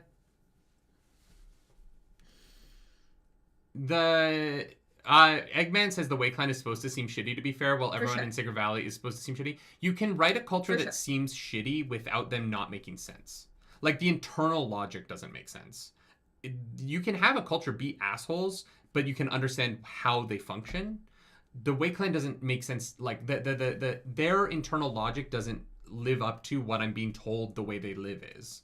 And so when you show me one thing, I think that that's the problem. The Wei clan is a culture that is told to be one way and shown to be the opposite. Because it's whatever, like, the bigger person says for their convenience. Yeah. And so but the book is the book it's very much telling me this is how it is. This is how it is. This is how it is. But then all of the actions of the characters do not betray that in any way. Yeah. And so there's this weird divide that doesn't work between that. Yeah. Ours but it's not that they're hypocrites. It's that the book is hypocritical. Because it's not that the characters are saying that. No, I get what you're trying to say. I think that the book it wants you to be like, they're hypocrites. I don't think that they walked that line particularly well. I think it feels like a fuck up as opposed to a deliberate pointing of the finger sometimes. Like, I hear what you're trying to say. If you want the characters to be hypocrites, then the information about the culture has to come out of a character's mouth and then be, like, wrong by the character. That's the problem is that the book describes how the book presents the information that they're hypocrites. Just it doesn't, like, it's not super clear, the message I think that it is trying to portray. Yes. Yeah. Yes. But I hear what you're saying. Yeah. I hear what you're saying as well. I just don't think that I don't think the book does a good job of that. Yeah. But I think we're leaving, so I don't know if it matters, which is the weirdest part. So anyways, he's gonna be training because there's like a 7-year festival thingy. Or sorry, no, he's training to fight the 10-year-old. And him and his sister come up with this plan where they're like, okay, you're not going to fight the 10-year-old because you lose either way. You either beat a 10-year-old or you lose to her. And, like, either way, that sucks. Like, it doesn't look good for you or for us. So we're going to challenge the daddy-o, take him down, which, like, honestly, big brain, fucking smart. He's like, we're going to do a, like, one-hit duel type of deal. And I get to hit you once, and then you get to hit me once. And he's like, yeah, sure, okay. But Lyndon hits him twice. So he loses, but he wins in the eyes of the community. Also didn't make sense to me. It's fine, doesn't matter. The second punch should have shamed him so deeply that he is But I think everyone was just so confused about him actually making any kind of impact at all. So yeah, he lost, but people are kind of more like, what? So yeah, so he hits him with the open palm and like fucks up his Madra, and then hits him to like actually get him to his knee, like to stumble. And so people are like, oh my god, that shouldn't be possible. But also, it should have shamed him so deeply because he set the rules of the engagement. And then hit him twice. And then they're like, oh, but he actually won. I was like, that's not how honor culture works, but sure. You can't set the rules of engagement, break them immediately, and then be like... very confused, yeah. No, but I actually, like, it was... He hit him so hard and it was surprising, so he wins. Like, that's... If it's about honor, which the book isn't, I guess. And I think the problem is that it just isn't. Like, the book is not what it's... Yeah. But the second punch should have gotten Lyndon kicked out of the fucking village. You know what I mean? Like, you set an honor trial, you got to set the terms, and you broke them? Fuck you. Yeah. No one should respect him after that. There should be no respect for this person ever again because you broke the fucking rules. But it's honor by any means. And so I don't. That doesn't mean anything. It is a backdoor to like allowing anything to happen. Yes. Which is why I think that it is very unclear. Yeah. Yeah. So, anyways, he goes to the priest. He goes to the first elder. That's it. Yeah. And he's like, "Hey, so this 7-year festival thingy. If I win the well, no, like, fucking level, the dad wants to murder him first before we get out of the fight. He like punches twice, deeply shameful, and then resigns before allowing the dad to punch back. And the dad is about to like literally kill him. Yeah. And apparently you can just forfeit after you attack. Yeah. Which is quite insane. Why not? Lyndon is just whatever. Doesn't matter. This scene it has very little value in the book to me, and I don't think it's very good. It sets up that this thing works. It's why I would cut all of this. If I was adapting it, I would cut all of this. I don't think any of it's good. I would start at the festival because the book actually is like, you know what I mean? Yeah. Like I would just like, none of this matters. Just get rid of it. It is just, I can explain that a character's been abused by his culture so much faster than this without having to jump through so many hoops to tell the audience that his life sucks. Yeah. Like it's not economical in how it delivers that information.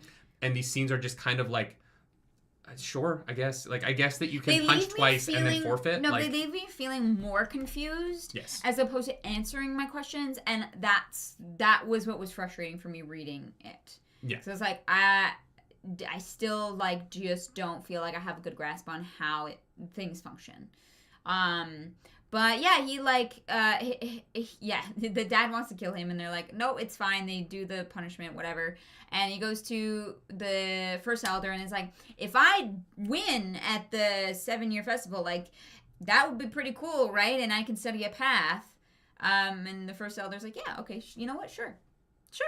Arzu, thank you for that super chat. I took the Wait clan as being confused about honor in general because their path is all about deceiving your enemies, which counts as dishonorable. I wish that was in the book. That would be really interesting. Well, but you have come up with a more interesting thing than the book did. Well, but it is, like, technically in the book that the clan is about, like, fucking... is about fucking around. Right? In combat, but the honor is not about deception. If the book set up that the honor in this clan was built on deception, I would be on board because you would tell me what the code is. Huh. Right? Like, if the code of this clan was honor through deception, then I would get on board because then Lyndon cheating would make so much... Again, like, Arzu has fixed the problem with the book. Yeah. Volka says, it's a victory culture masquerading as a power culture, masquerading as an honor culture. And, yeah, that checks out. Sure, yeah. Yeah. Like, I guess... It does feel that complicated in a way. If it was just simplified... If it was just simplified to something, it could be great. Well, the simplification is honor by any means, which literally but that doesn't mean dishonor. Anything. It means literally anything. There's no code. Yeah. It means anything. Anything is open and available. Honestly, if Will Wight had leaned into the deception being what is honorable in this society, then I think that there's a really cool beginning to this book that could have happened that just isn't here. Right? I just don't think that... I think that, like... I think that there are ways to really fix this book. They're just not present in this book. But they're so close. Yeah. Like, it is so adjacent to a really good version of this. And, like, I see what people like about it, and I can see how this part genuinely doesn't matter to the rest of the series, and why people are like, oh, it really fucking gets good at book 3. Thank God they're, like, short books. You know, obviously that's, like, one book of the Wheel of Time, so. It's in Lyndon cheating actions. I hear what you're saying. The book never acknowledges those things as being honorable. Right? Yeah. Like, the book never, like, actually participates in the idea of deception as honor. It does mention it at one point, apparently. I'm bored brings up the quote. But the characters never view honor in deception. All of the honor that we see people praising is just fighting. It's just you know, kind of like random battle. Yeah. All right, so he basically is like, I'm going to do this more at the festival. And the person's like, all right, if you can beat a copper, I will give you a boon. Right. And so he's like, all right, I'm going to cheat. Let's go cheat immediately. He finds some bees. Honor by any means. The bees are able to talk. The bees! So basically he, like, draws another line in the sand. The bees aren't able to get through. There is a training montage for a bit. Yeah, but it's just punch. Yeah. Or sorry, pound. So he talks to the bees. The bees are like, if you give us your shitty, meager little madra that you saved up for months in your little flask, we will stay in this jar for 3 days. Also, this is a world where you can externalize your soul magic, which... Yeah. That's crazy. You just, like, collect your kidney stones. Like, do you pee it out? Yeah, they're like kidney stones. Is he, like, scraping it off of his skin? Like, how you shower in a sweat tent? Exfoliation. You know what I mean? Like, is he just, like, spitting into a jar? It's, Or is sake. he coming? It's sake. Is he just masturbating? Maybe that's it. It's why you can't do it until you're, like, 13 or 14. Because... Wait, you can't? I'm assuming... A child's not getting hard. So, like, it's, you know, it's at the point where you can start masturbating. He literally just feeds a jar of cum to these bees. Wow. And they're like, yeah, we will fight for you. All right, fair enough. Yeah. Good cum, I guess. He eats a lot of pineapple. Madra-baiting. It's madra-baiting. Well done, James. That's great. Kyle Francis, thank you for that super chat. Thank you, Kyle. I keep reading this like a crossover between Divergent and the Cosmere. Lyndon is Triss, and I keep seeing Hoyd in different characters. That's fair.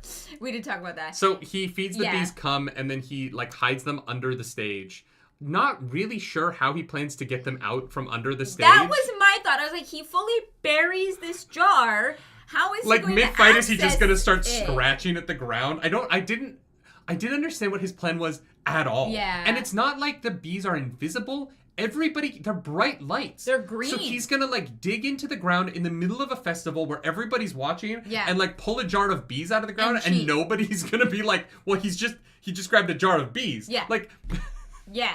I just don't... It's the bees. Like, I don't understand what he's fucking thinking. I was literally reading this part being like, this is the dumbest kid in the world. If he had kept the jar on him, I would understand that it would be immediately available in the middle of a fight. Or if he'd like hung it on a pole nearby so that he had to like throw a rock at it and it would break and like the bees would get out or something. But like burying it under the stage seems insane. It seems like an insane strategy. I literally did not understand what was going on. Yeah, had no idea how that was going to help at all. But we see a version of the future where he does get the bees out, so he must have had some kind of plan for it. Yeah. He'd step on the spot and break it. No, but it's fully buried. Like, it is fully covered and hidden. But does he doesn't know... So the stage, right? The stage is broken into 8 sections. Yeah. How does he know which court he's going to be on? Well, because that's the thing, right? Is because Jades get the full thing. Yeah.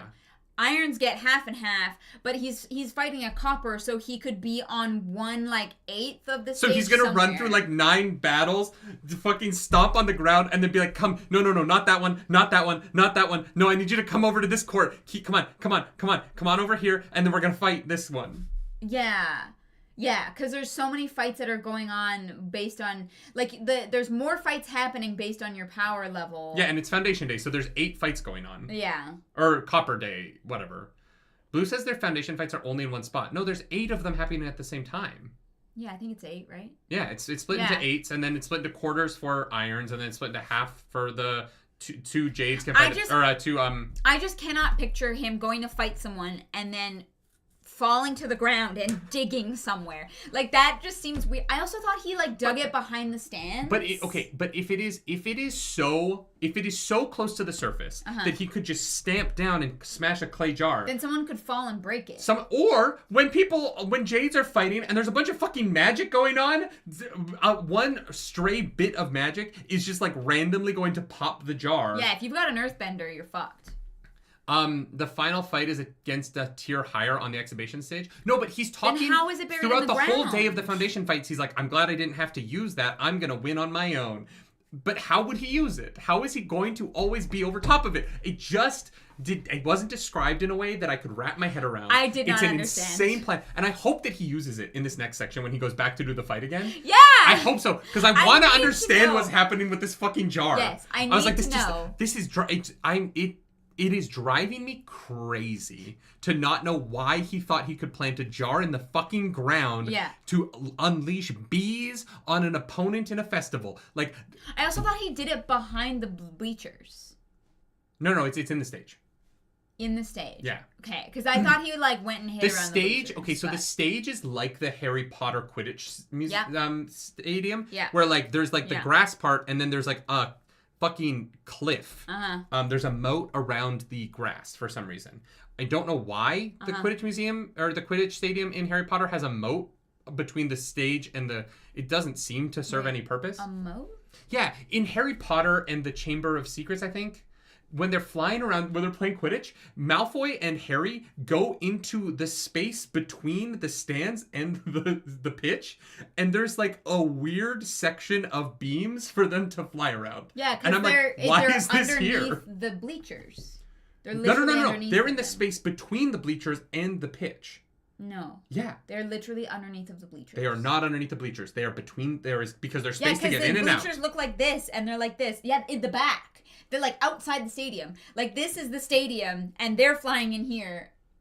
And they're literally No, there is a literal moat. Or there's the pitch is like an elevated platform of grass, and then there is a moat around it. Of water? That goes... No, a moat just meaning an empty space. But it like goes down like 25 feet. Oh, yeah, they dig down. There is a moat between. Yeah. Video game? Well, no, it's in the movie first, but it's an insane... Why would you build that? Like, there's simply no reason to have all these wooden beams and this moat around the ground. Like, it is... Anyway, it doesn't matter. The structure of the Quidditch pitch in Harry Potter is truly nonsensical in a billion ways.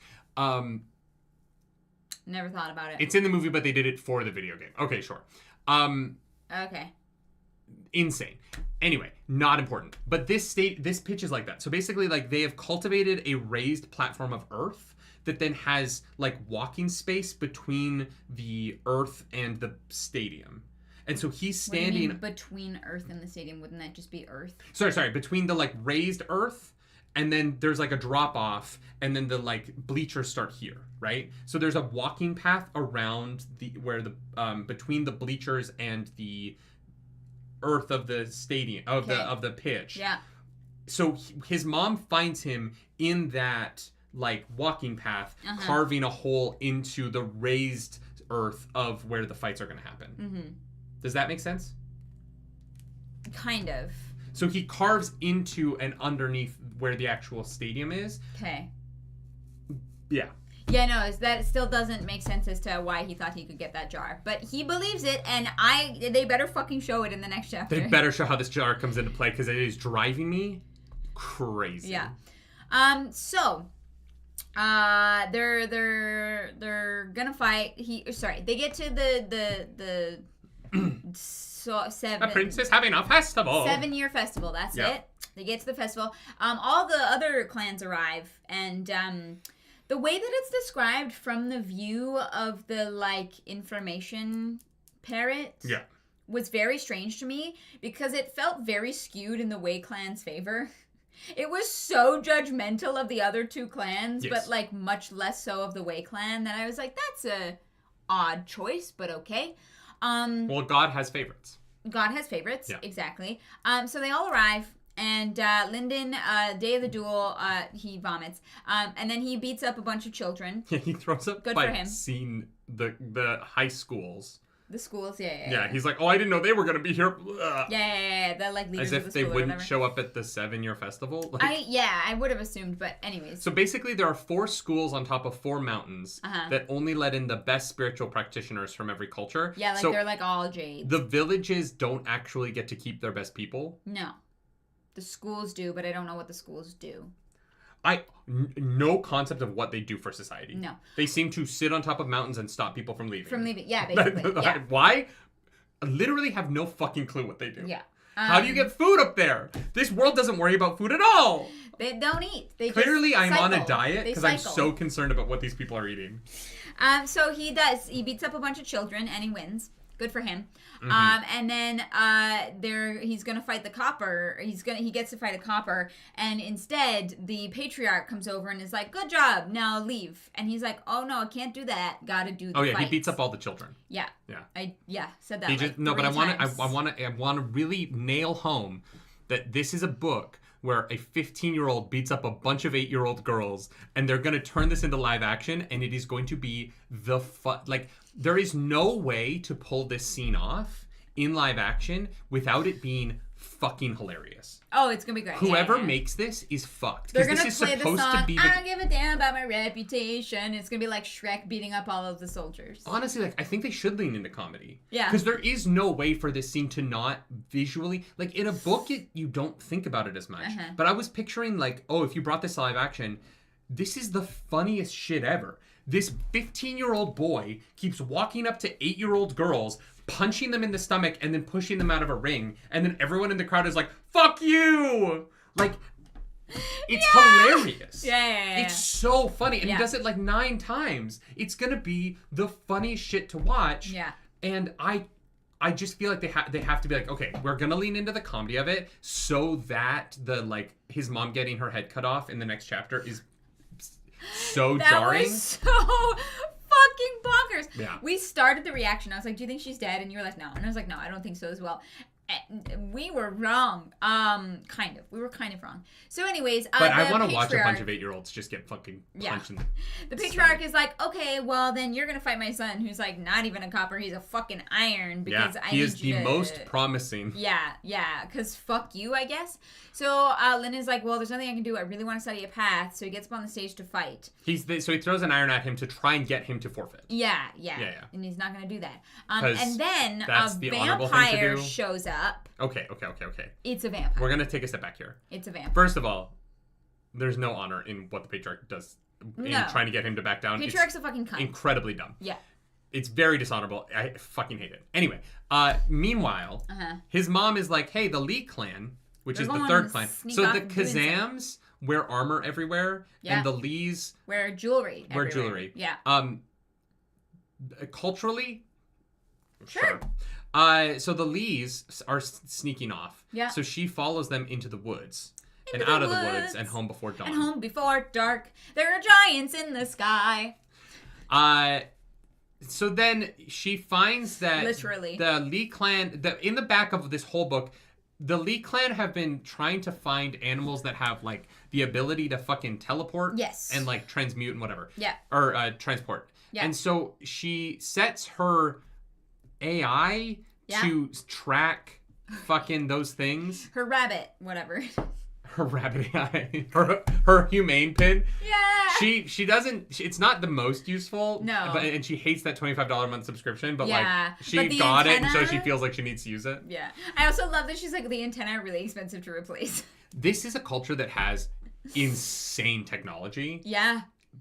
And is the most backwards.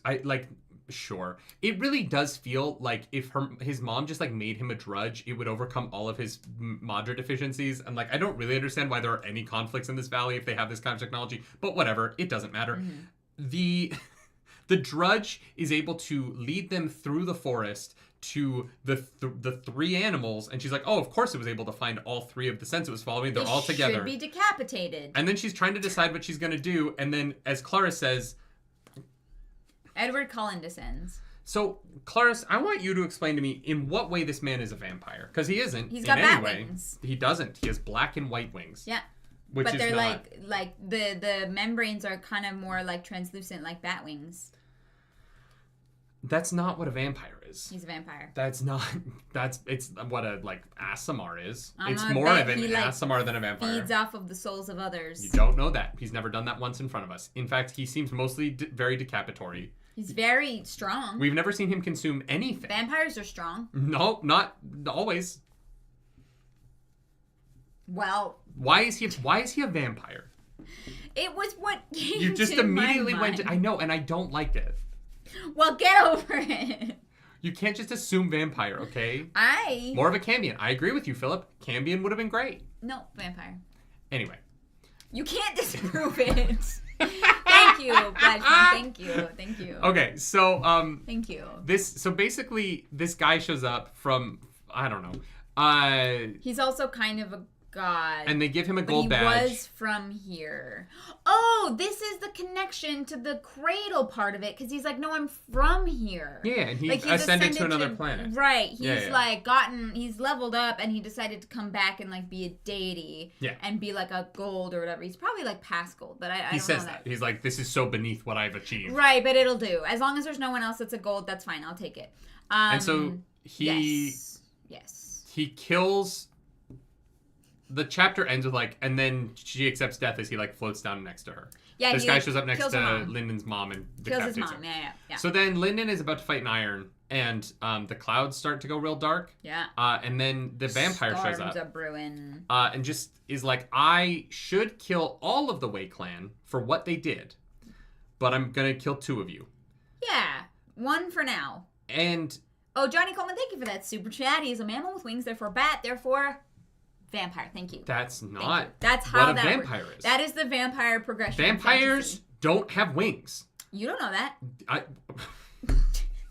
Vampires can fly in different They don't have wings. Of vampires. Yes, they can fly. They do not have wings. Doesn't the Name one vampire with wings. Name one right now. The Name one that one came vampire. out in like 2014. Name one vampire that has wings. A single one. There's a Dracula movie, Untold, I think, where he has wings and flies. He does not have wings. Pretty sure he has wings. No, and he flies. does not. He flies down, and a bunch of bats form bat wings around him so as he he's has flying. Wings. No, the wings don't help him fly. He has wings. It is a shape to make him look like Batman in the sky. It was a marketing tactic. The wings don't actually work, and they're not connected to his body. They are just a mirage created by a bunch of bats. How do you know that these wings? You are haven't not just seen aesthetic? Dracula Untold. I have. You saw that movie? Yeah, for some reason. Why have you seen that and not good movies? I saw it in theaters for some reason. It's so bad. It's so bad. It is so bad. But you know what? It works for me. Okay. So Batman appears. Marquis, or Markeith, or whatever the fuck his name is. He flies down and he's like Markuth. The Way Clan did something. It's actually Marquette from Skyrim. So here's my problem with this.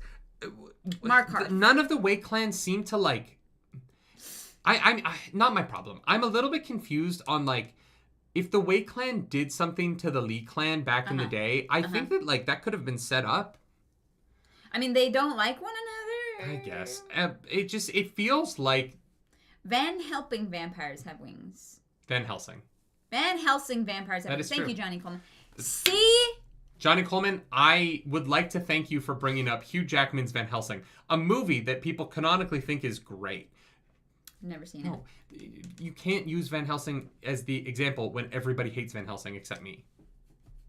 I don't know it. Van Helsing is a bi-panic movie. You also just like Hugh Jackman. That is the reason why I like that movie. Yeah, there you go. There's a lot of really hot lady vampires. Mm-hmm. There's some cool werewolf action, and Hugh Jackman's in it. It's not a good movie. Okay. It isn't, but I respect it, you know? I love it. I respect it. It's a guilty pleasure for sure. It's one of those like so bad it's good movies to me. Like Madam Web. The opening fight against Dr. Jekyll and Mr. Hyde is hilarious. Sure.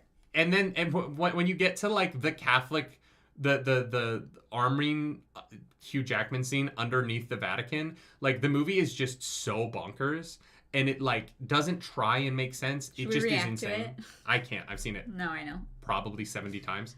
Chat likes the movie, so yeah, but it's not a great movie. It's just that like when you're watching it, you're like, oh, I'm having a great time. Sure, yeah. But then if you think about it, you're like, what the fuck? You don't think about it. How did they spend so much money on this? You don't think about it. That movie does have the best werewolf transformation ever, though. I mean, an American Werewolf in London, I think, has the best werewolf transformation ever, but it's pretty up there.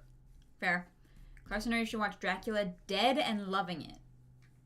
So, Markeith comes down, kills the patriarch, kills his son. Oh, but kills him in a way that he, thinks that he, decapitates him, but then actually, uses his madra for its... it was either an illusion or he brought him back to life so he could rip his heart out. And I genuinely am not sure which one it was. No, the patriarch used an illusion to make him think that he killed him. And then he saw through the illusion and got the real heart out of the real one. I thought Markarth made an illusion to literally kill him twice for fun. No. So the patriarch used illusion magic to, take the hit. Oh. And then Markeith, looked through the illusion at the real one and ripped his heart out. Okay. Yeah. I thought it was, a petty fucking power play. No, it was, showing his power that he can see through the illusion magic. Gotcha. So then he drops a bag which has Lyndon's mom's head in it. Yep. It's very sad. Yep. And then Lyndon he's like, Markeith is like, I want all of you to come fight me. And so some of them start to get up. Lyndon's dad doesn't because he can't, and Lyndon's sister doesn't. So they just bow to this guy because I guess that's a thing to do. And as the Jades are all lining up to go fight him, Lyndon sneaks around the front, open palms him, and then it doesn't work because... Doesn't work. He's too powerful. I don't know. Because his dad was wrong. Again, the people of Sacred Valley don't understand what they're talking about, and so... I literally was like, oh, this is gonna work. This is wild. It was gonna be really cool. It just doesn't do anything. Yeah. And then Lyndon gets bisected horizontally. Yeah. Lyndon dies. And great book. Great book. Well done. Good book club. We did it. Yeah. Thank you, everybody, for being here. So then Suriel shows up. And Suriel is running away from responsibilities. No, she's not. Yeah, she's supposed to be at a war zone healing people right now. And it's like, oh, this is an excuse for me to stay here because this is my territory. Okay, yeah, that's fair. Yeah, I thought she was more like, I'm bored and want to do something else with her responsibilities. But yeah, that's fair. She's kind of procrastinating. So this is where I don't know how I feel about this book. Because I didn't like it until this. I mean, it didn't work against a Jade. Why would it work on someone above gold? It disrupted a Jade. It just didn't, knock him out, right? But it did work on the Jade. I thought that it worked on the Jade's Madra, but it didn't, knock him to his feet. It disrupted the Jade. It disrupted, or was the dad just an iron? Maybe I'm wrong. Maybe the dad in that fight was just an iron. I thought he was a Jade. I figured it was going to disrupt his Madra and he was just going to heal really fast from it, right? That he would take 2 breaths and be fine and then get into the fight. But I thought it would at least do something.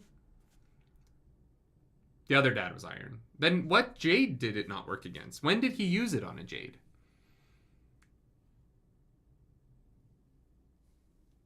Anyway, it's not important. Anyway, it doesn't work. He gets fucking murdered. Then Suriel shows up. This is all really cool shit. But it does kind of lean into this, problem of Suriel is so powerful that it's not justifiable that there are any problems left in the book. And this is a progression fantasy. You've got to start thinking of these levels of power on an exponential scale. Sure, I guess. The spell scroll describes a guy countering it. Yeah, but the spell scroll describes a guy coming up with a way to counter it, not just naturally countering it. The spell scroll is literally I came up with a way to counter it, not that you can counter it by just being stronger than But it. he had to counter it. He had to split his core in half. And maybe all people above a certain level have multiple cores, right?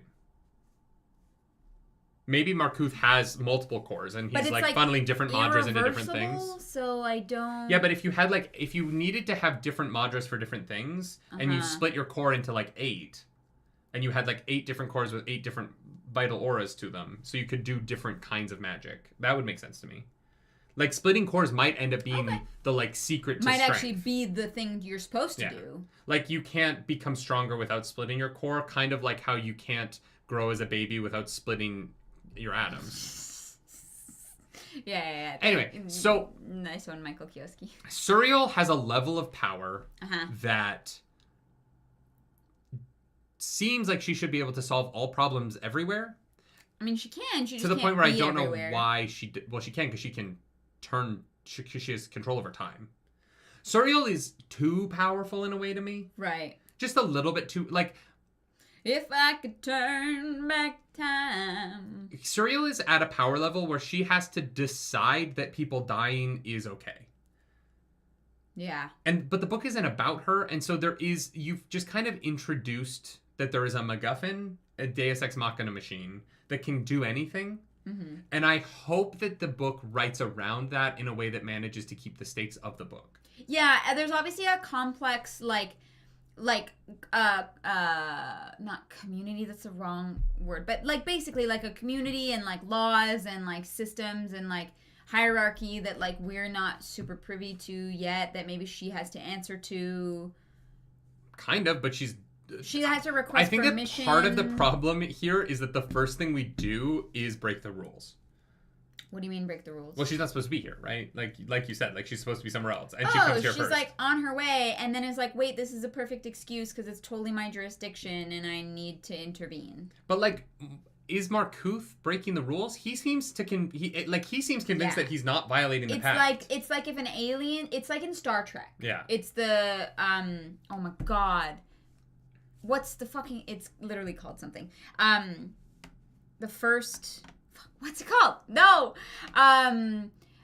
Where they literally cannot intervene with more primitive cultures because it will affect the Prime Directive. Prime Directive. That's it. Thank you.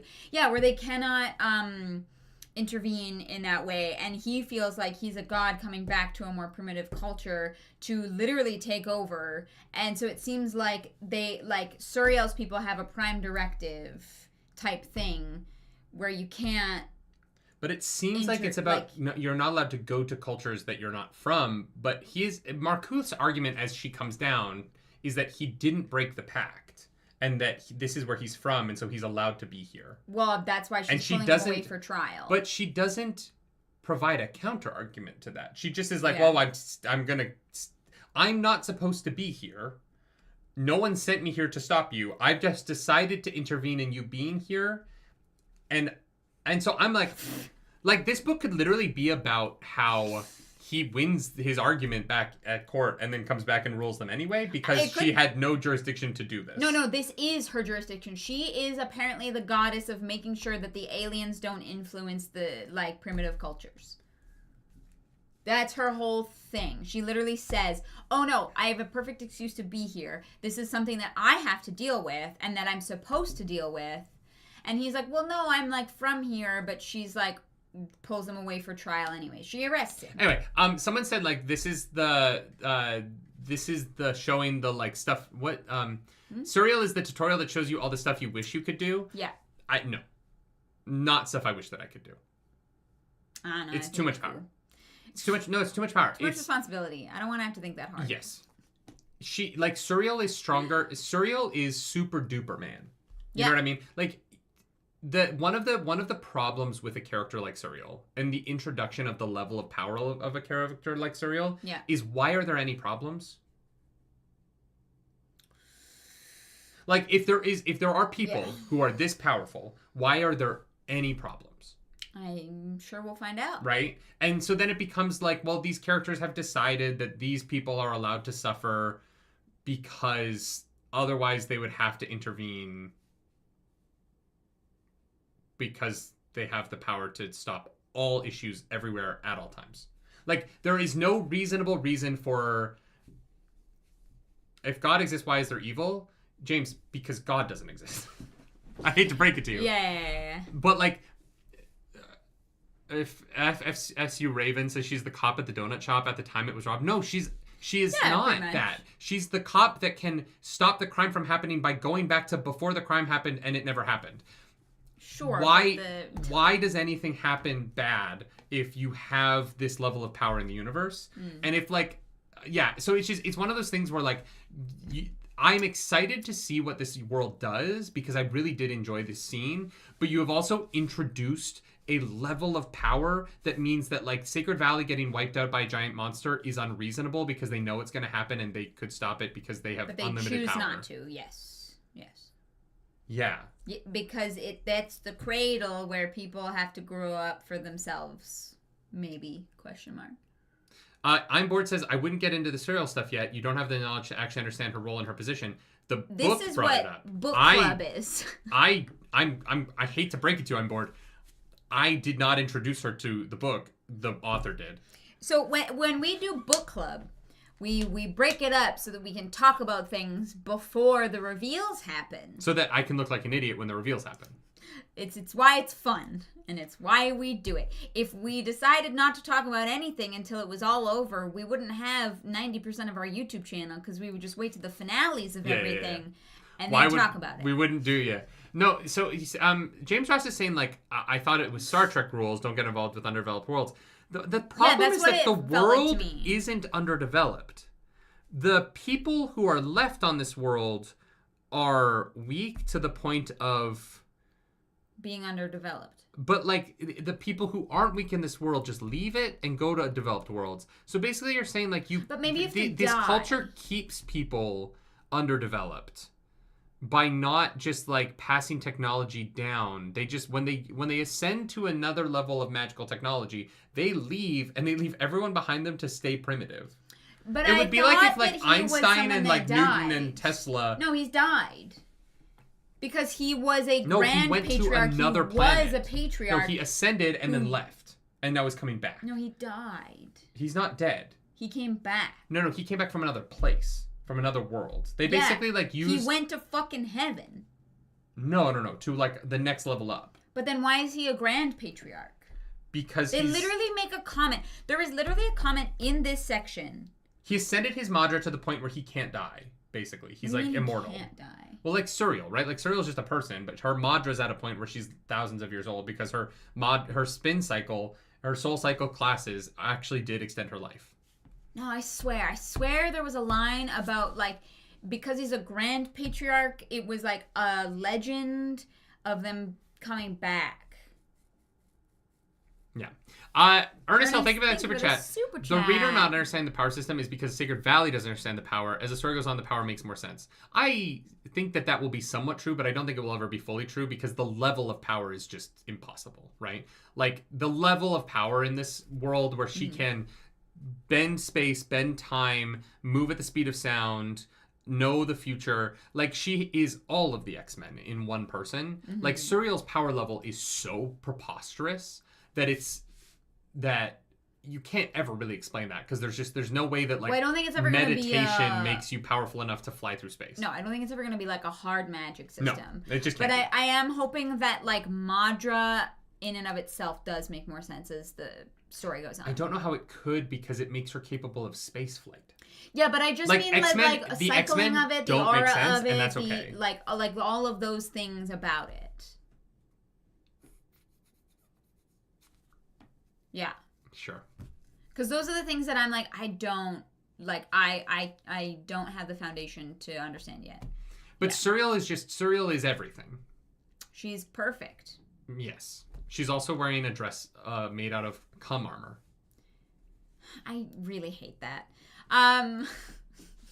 That's it. It's a floating white opaque liquid on her body. It's either milk or cum. It's one of the two. No, both of those are like slightly see-through. It's like having like white paint or white latex. Cum is not see-through. Yeah, it is. Not really. Not if you have a lot of it. She's just a walking bukkake. I imagined it to be white latex, okay, which I think is but it moves much better. Yes. Like liquid. Uh-huh. Latex is so like flat. Is there Suriel fan art? I want to see... No, what if that's spoilers? How could it be spoilers? What the fuck is that? Oh, there we go. Oh, that does look like latex, actually. Yeah, right? See? It doesn't look like liquid, though. I mean, how do you do liquid in a picture and not like a video? Really talented artists can, so... Sure. Arzu is screaming, no. Stop looking. I mean, yeah, so far none of this is... Yeah, she's got cum all over her. That doesn't look anything like cum. I think you need to see a doctor. I just like the idea that she's floating around looking like fucking Milcery, the Pokemon, is just like on her body at all times. It's the cum Pokemon. Anyway, so she stops Markuth, and then she like pulls Lyndon comes back to life. Yep. And then watches as his legs are pulled slowly back to his body. Yep. And then they have a conversation where she like shows him his entire future. Yeah. He lives a great life. Yeah. Except for the fact that he dies at like 41. Yeah. And his children all die when Godzilla attacks. Basically, yeah. That is pretty much it. And she's like, it's a good life. And he's like, I die at 41 when Godzilla kills my family. My children die. Like, that kind of sucks. But, you know, he does get to copper. Like, he gets, like, badges. He gets to iron. Yeah, you know, he has a good time. But it's not enough. I also love, the book is, like, later on in life, like, late in his life. And I'm like, he's, like, early 40s. Yeah, but we don't know what the life expectancy is in this valley. It yeah, might be 50. That's true. You know what I mean? Like, they must have a short life expectancy because it's like when he's, like, old. But I'm like, but the problem is that we know that he's 40, he's like, on average, he's 43 when he dies, right? Right. Because he's 15 plus 28 is 43. Yeah. And so when the book was like, in his elderly age, he becomes an iron, I was like, at 43? You're like, oh wow, you're like, we've got like a decade left. And then we're fucked. How old is the patriarch? He's like 51. Cause like, yeah, it was really odd to me that Michael Kioski, thank you for that super chat. Arzu's definitely gonna need it. Heart attack fun. I didn't see anything. I saw basically what I thought I would see. Yeah. He saw cum.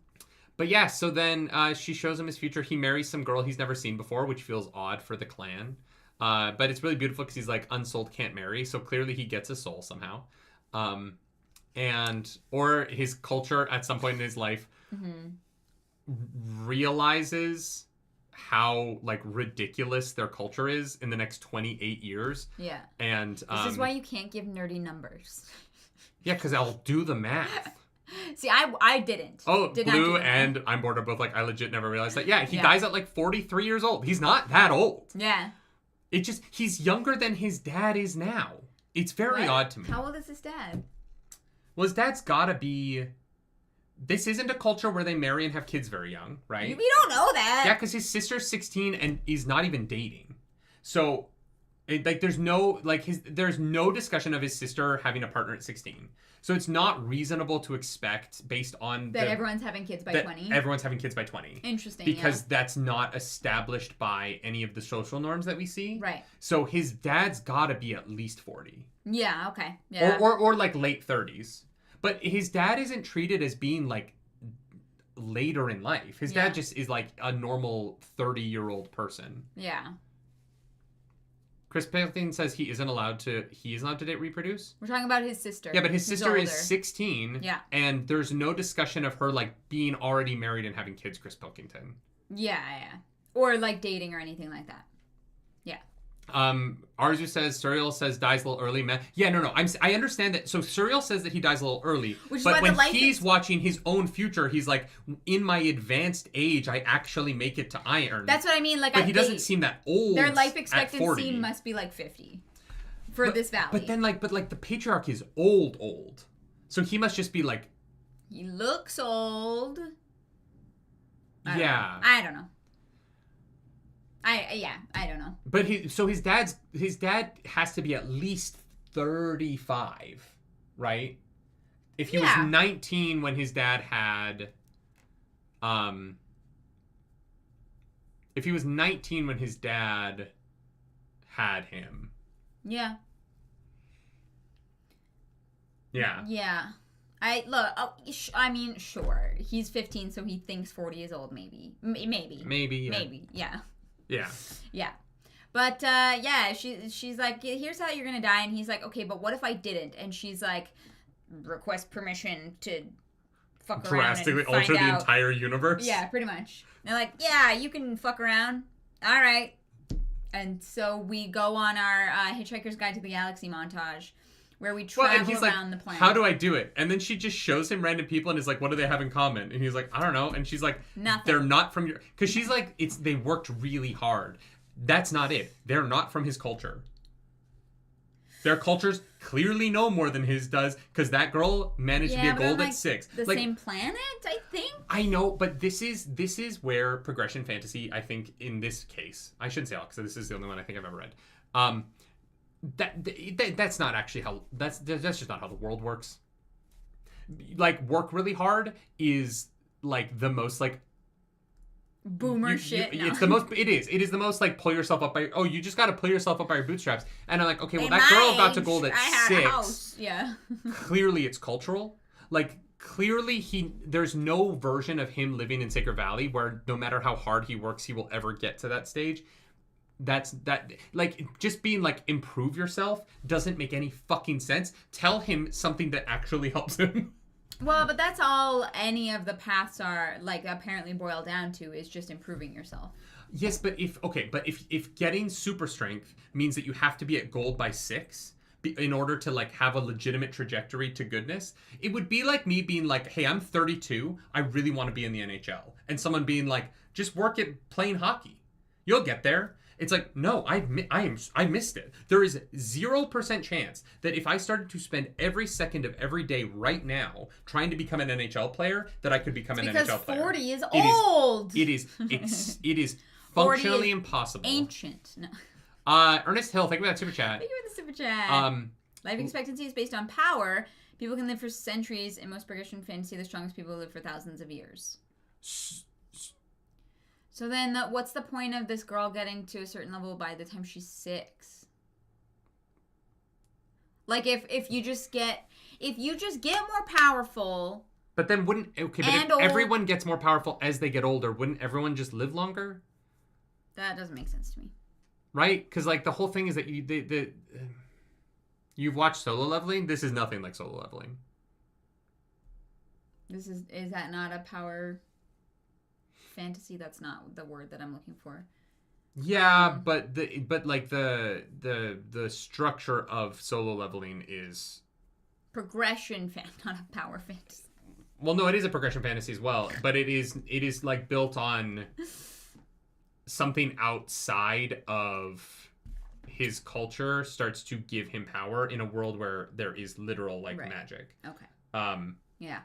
He's like Solo Leveling isn't the thing with Solo Leveling, and why I really like it, is that Solo Leveling gives me gives the main character a reason why he is getting more powerful. Okay. Right? And in this, like, the Madra cycling as a method of getting more powerful doesn't make any sense to me. I don't know what cycling is, so yeah I'm very confused as to how you actually get better. Literally what I pictured reading this book is that everyone gets into the middle of town. They all, like, put down like a Muslim, like, prayer rug, right? Or a yoga mat. They lie down on their back on it, and then they cycle their legs in the air at the same time. It's all about core strength, actually. Yeah. They all have, like, sick abs. And so I think that once we get out of the valley and we get into, like, someone who actually understands how Madra works, explaining to him how Madra works, I think I'm going to like it more. Yeah, exactly. I just need a little more understanding. Ernest Hill, thank you for that super chat. Super chat. The younger you achieve a certain power, the greater your potential and stronger you may get, so they will nurture the young and the gifted. But that's my point. Telling a 15-year-old who's already so far behind to improve himself doesn't, to me, say that, like, he can actually get... I mean, she does say, like, you're gonna probably die. Like, you're not gonna live as long, so... Which doesn't make sense, because if he gets more powerful, he'll live longer. Yeah, but he has to get more power. And I don't know how you get more power. Like, I don't understand how it works. Yes. Yeah. And so I'm just kind of like, cool, okay. But the sci-fi shit is really cool. Like, we get into, like, this. Shows us some awesome, really cool things. Where I was like, Aquaman, this is fun. We meet Wonder Woman. Yeah. And we meet, who's the third one? It's Aquaman, Wonder Woman, and, the skyship person. The little girl? Ironheart. I don't know. Yeah. Yeah, no, we're shown some like really cool things, and like this really opened up the book to me because I was like, I feel like I do not understand like the core fundamentals of this book and the society that we're in, but we seem to. The book seems to be like, don't worry about that so much. There's way bigger fish to fry. The 8-man empire, that's what it is, yeah. What? The 8-man empire. It's just 8 people that go around conquering people. Oh, yes. Yeah.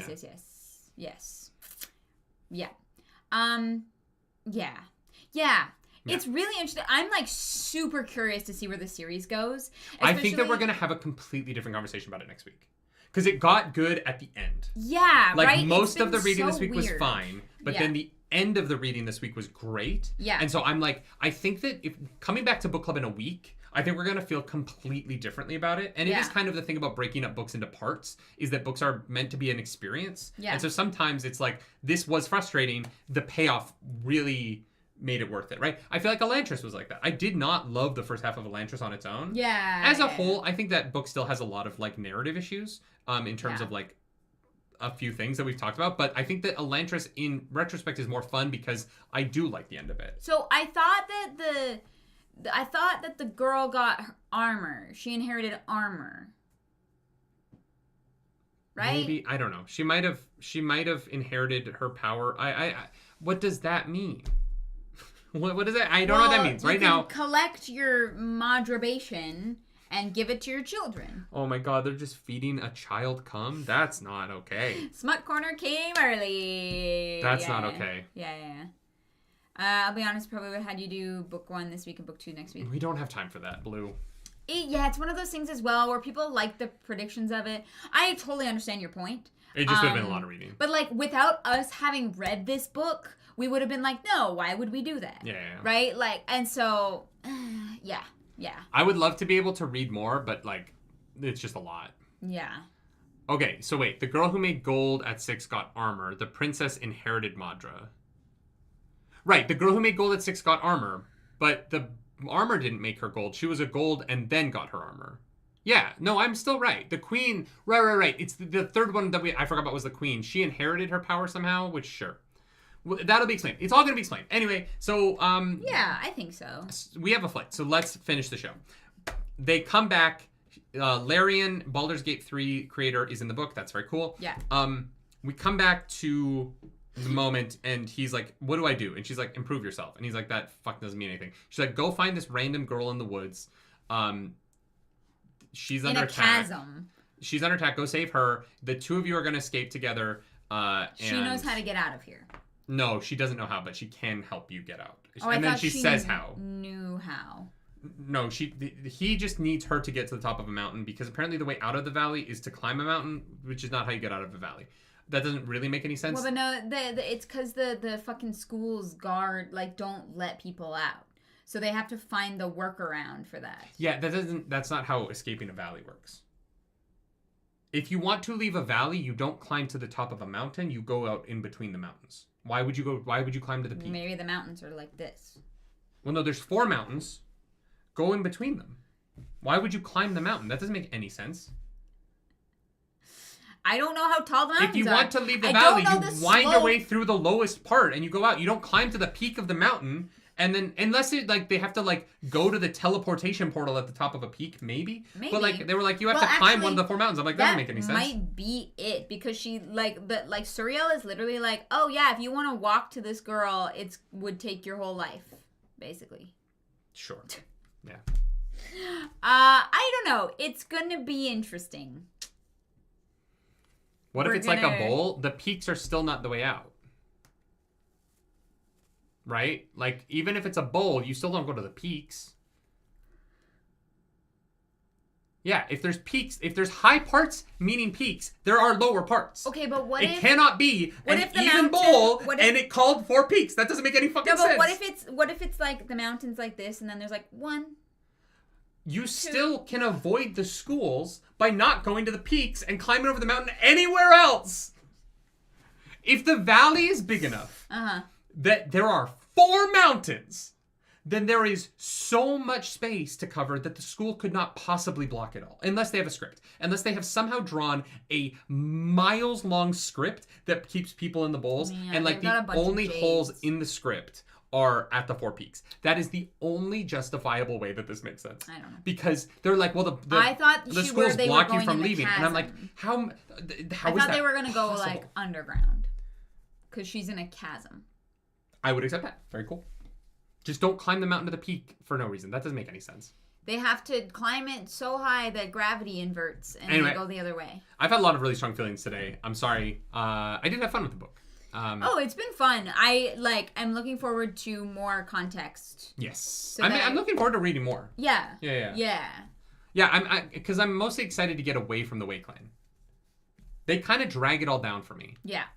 Climb every mountain. Yeah, exactly. Ford every stream. Maria, what is it you can't face? The most famous line in all of musical theater. Yeah, probably. Maria, what is it you can't face? Christ. Yeah, I'm excited to get away from the Way Clan. I don't like them. Yeah. I don't think they make any sense. I think they're all pretty dumb. Mm-hmm. But I like Lyndon. I think that he's a dope little dude. I cannot wait to meet his future girlfriend. Yeah. I don't think that's gonna happen now. I think it's Suriel. God, no. He has seen perfection. Please do not put this 15-year-old with a 1,000-year-old. Let's not be weird, guys. I thought this was like have him date anime. the girl his age who is his Avienda. Great, yeah. He's Randall Thor. She's Avienda. It's gonna be great. And then that's kind of where it ends. He goes back in time, and the fight's about to start, and then we pause before we get to find out how he uses the bees. The bees. The bees. Clarus, what was your high from the section? My high is like it's so hard to pick because it's just like this ending kind of where things open up and I see like what the scale of the book and the story is supposed to be. Land comes on her from behind. Yeah. Finally getting a bit of a better grasp of to what like the trajectory of the story is gonna be is my high. Oh, chapter 11. Huh? Yeah. Chapter 11. Yeah. What's your low? This is gonna be mean, but it's like that there is just a much easier way to get here. Right. That like the author chose not to do to make it needlessly complicated. Yeah. Like there's just like there's a couple of things. There are too many moments where characters could end situations with one line of dialogue that they don't do to make it like to make everything feel like a culture of crazy people. It feels like almost like CW in that way, where they just have to create conflict. It does kind of feel like because people don't communicate. Yeah. I think the CW would have been a great television station to adapt the Way Clan. Yeah, absolutely. Yeah. My low is just feeling like I don't really understand the power. I just feel like I don't have a good grasp really on most things so far. Yeah. But like I'm intrigued. So yeah, what's your high? The moment where Lyndon decides to die. I think it just rocks. Oh, cool. I think it's not even the moment where he decides to attack. It's the moment where he actually gets in front of him and is about to do it and pauses and is like, "This is not going to work, and I'm going to do it anyway." Yeah. It's the moment where I was like, "Oh, I'll definitely finish the series." Yeah. Like Lyndon being that kid who at 15 decides that it is worth it to sacrifice himself here in the fraction of a 1% of a chance that it will work. Yeah. Knowing that he's about to die it's the moment where I was like, oh, I'll read the rest. Yeah. Even before we get the Suriel stuff, it is the moment that it's the only moment in the book that I really emotionally connected to. Yeah. And there are some other really cool like fight moments, but it was the moment where I was like, oh, okay, I'm in. Like I got on board in chapter 10. Yeah. I wasn't on board before that. There was some cool stuff, but I wasn't in. And that was a moment where I was like, oh, I want to know what happens to this guy. Yeah. For sure. And so I'm excited. I think, it's this guy's first book, I think, right? I don't think Will Wight wrote anything before this. I might be wrong about that. But like I think like there's room for the series to grow into something that's really interesting. Yeah. That's more interesting than what it is now. It sounds like it does. And so that was just it was the moment where I was like, oh, I'm into this. I'm gonna like sit on book club and I'm gonna complain about some dumb shit and do the show that we do. Yeah. But I'm on board with like the narrative of this guy's moving forward. And then when Suriel was like, leave the valley, I was like much more on board now. Yeah. Because I don't give a shit about this valley and these people. Yeah. Get him to something more interesting, please. Yeah. Yeah. Yeah. Yeah, that's the show. We did it. We did it. Crushed it. We're gonna go get on a plane to Los Angeles. Dragonlance is a pre-tape tomorrow. Yeah. We're in Los Angeles.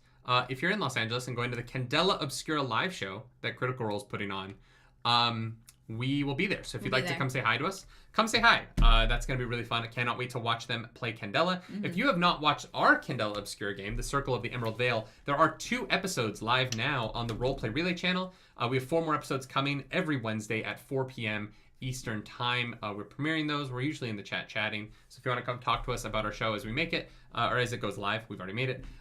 Please do. It's a really fun thing. If you've not subscribed to Roleplay Relay, I would ask that you do that, because we're almost at 1,500 subs on YouTube over there. Yeah. And we're trying to grow that new channel as we're moving all of our TTRPGs to that. Yeah.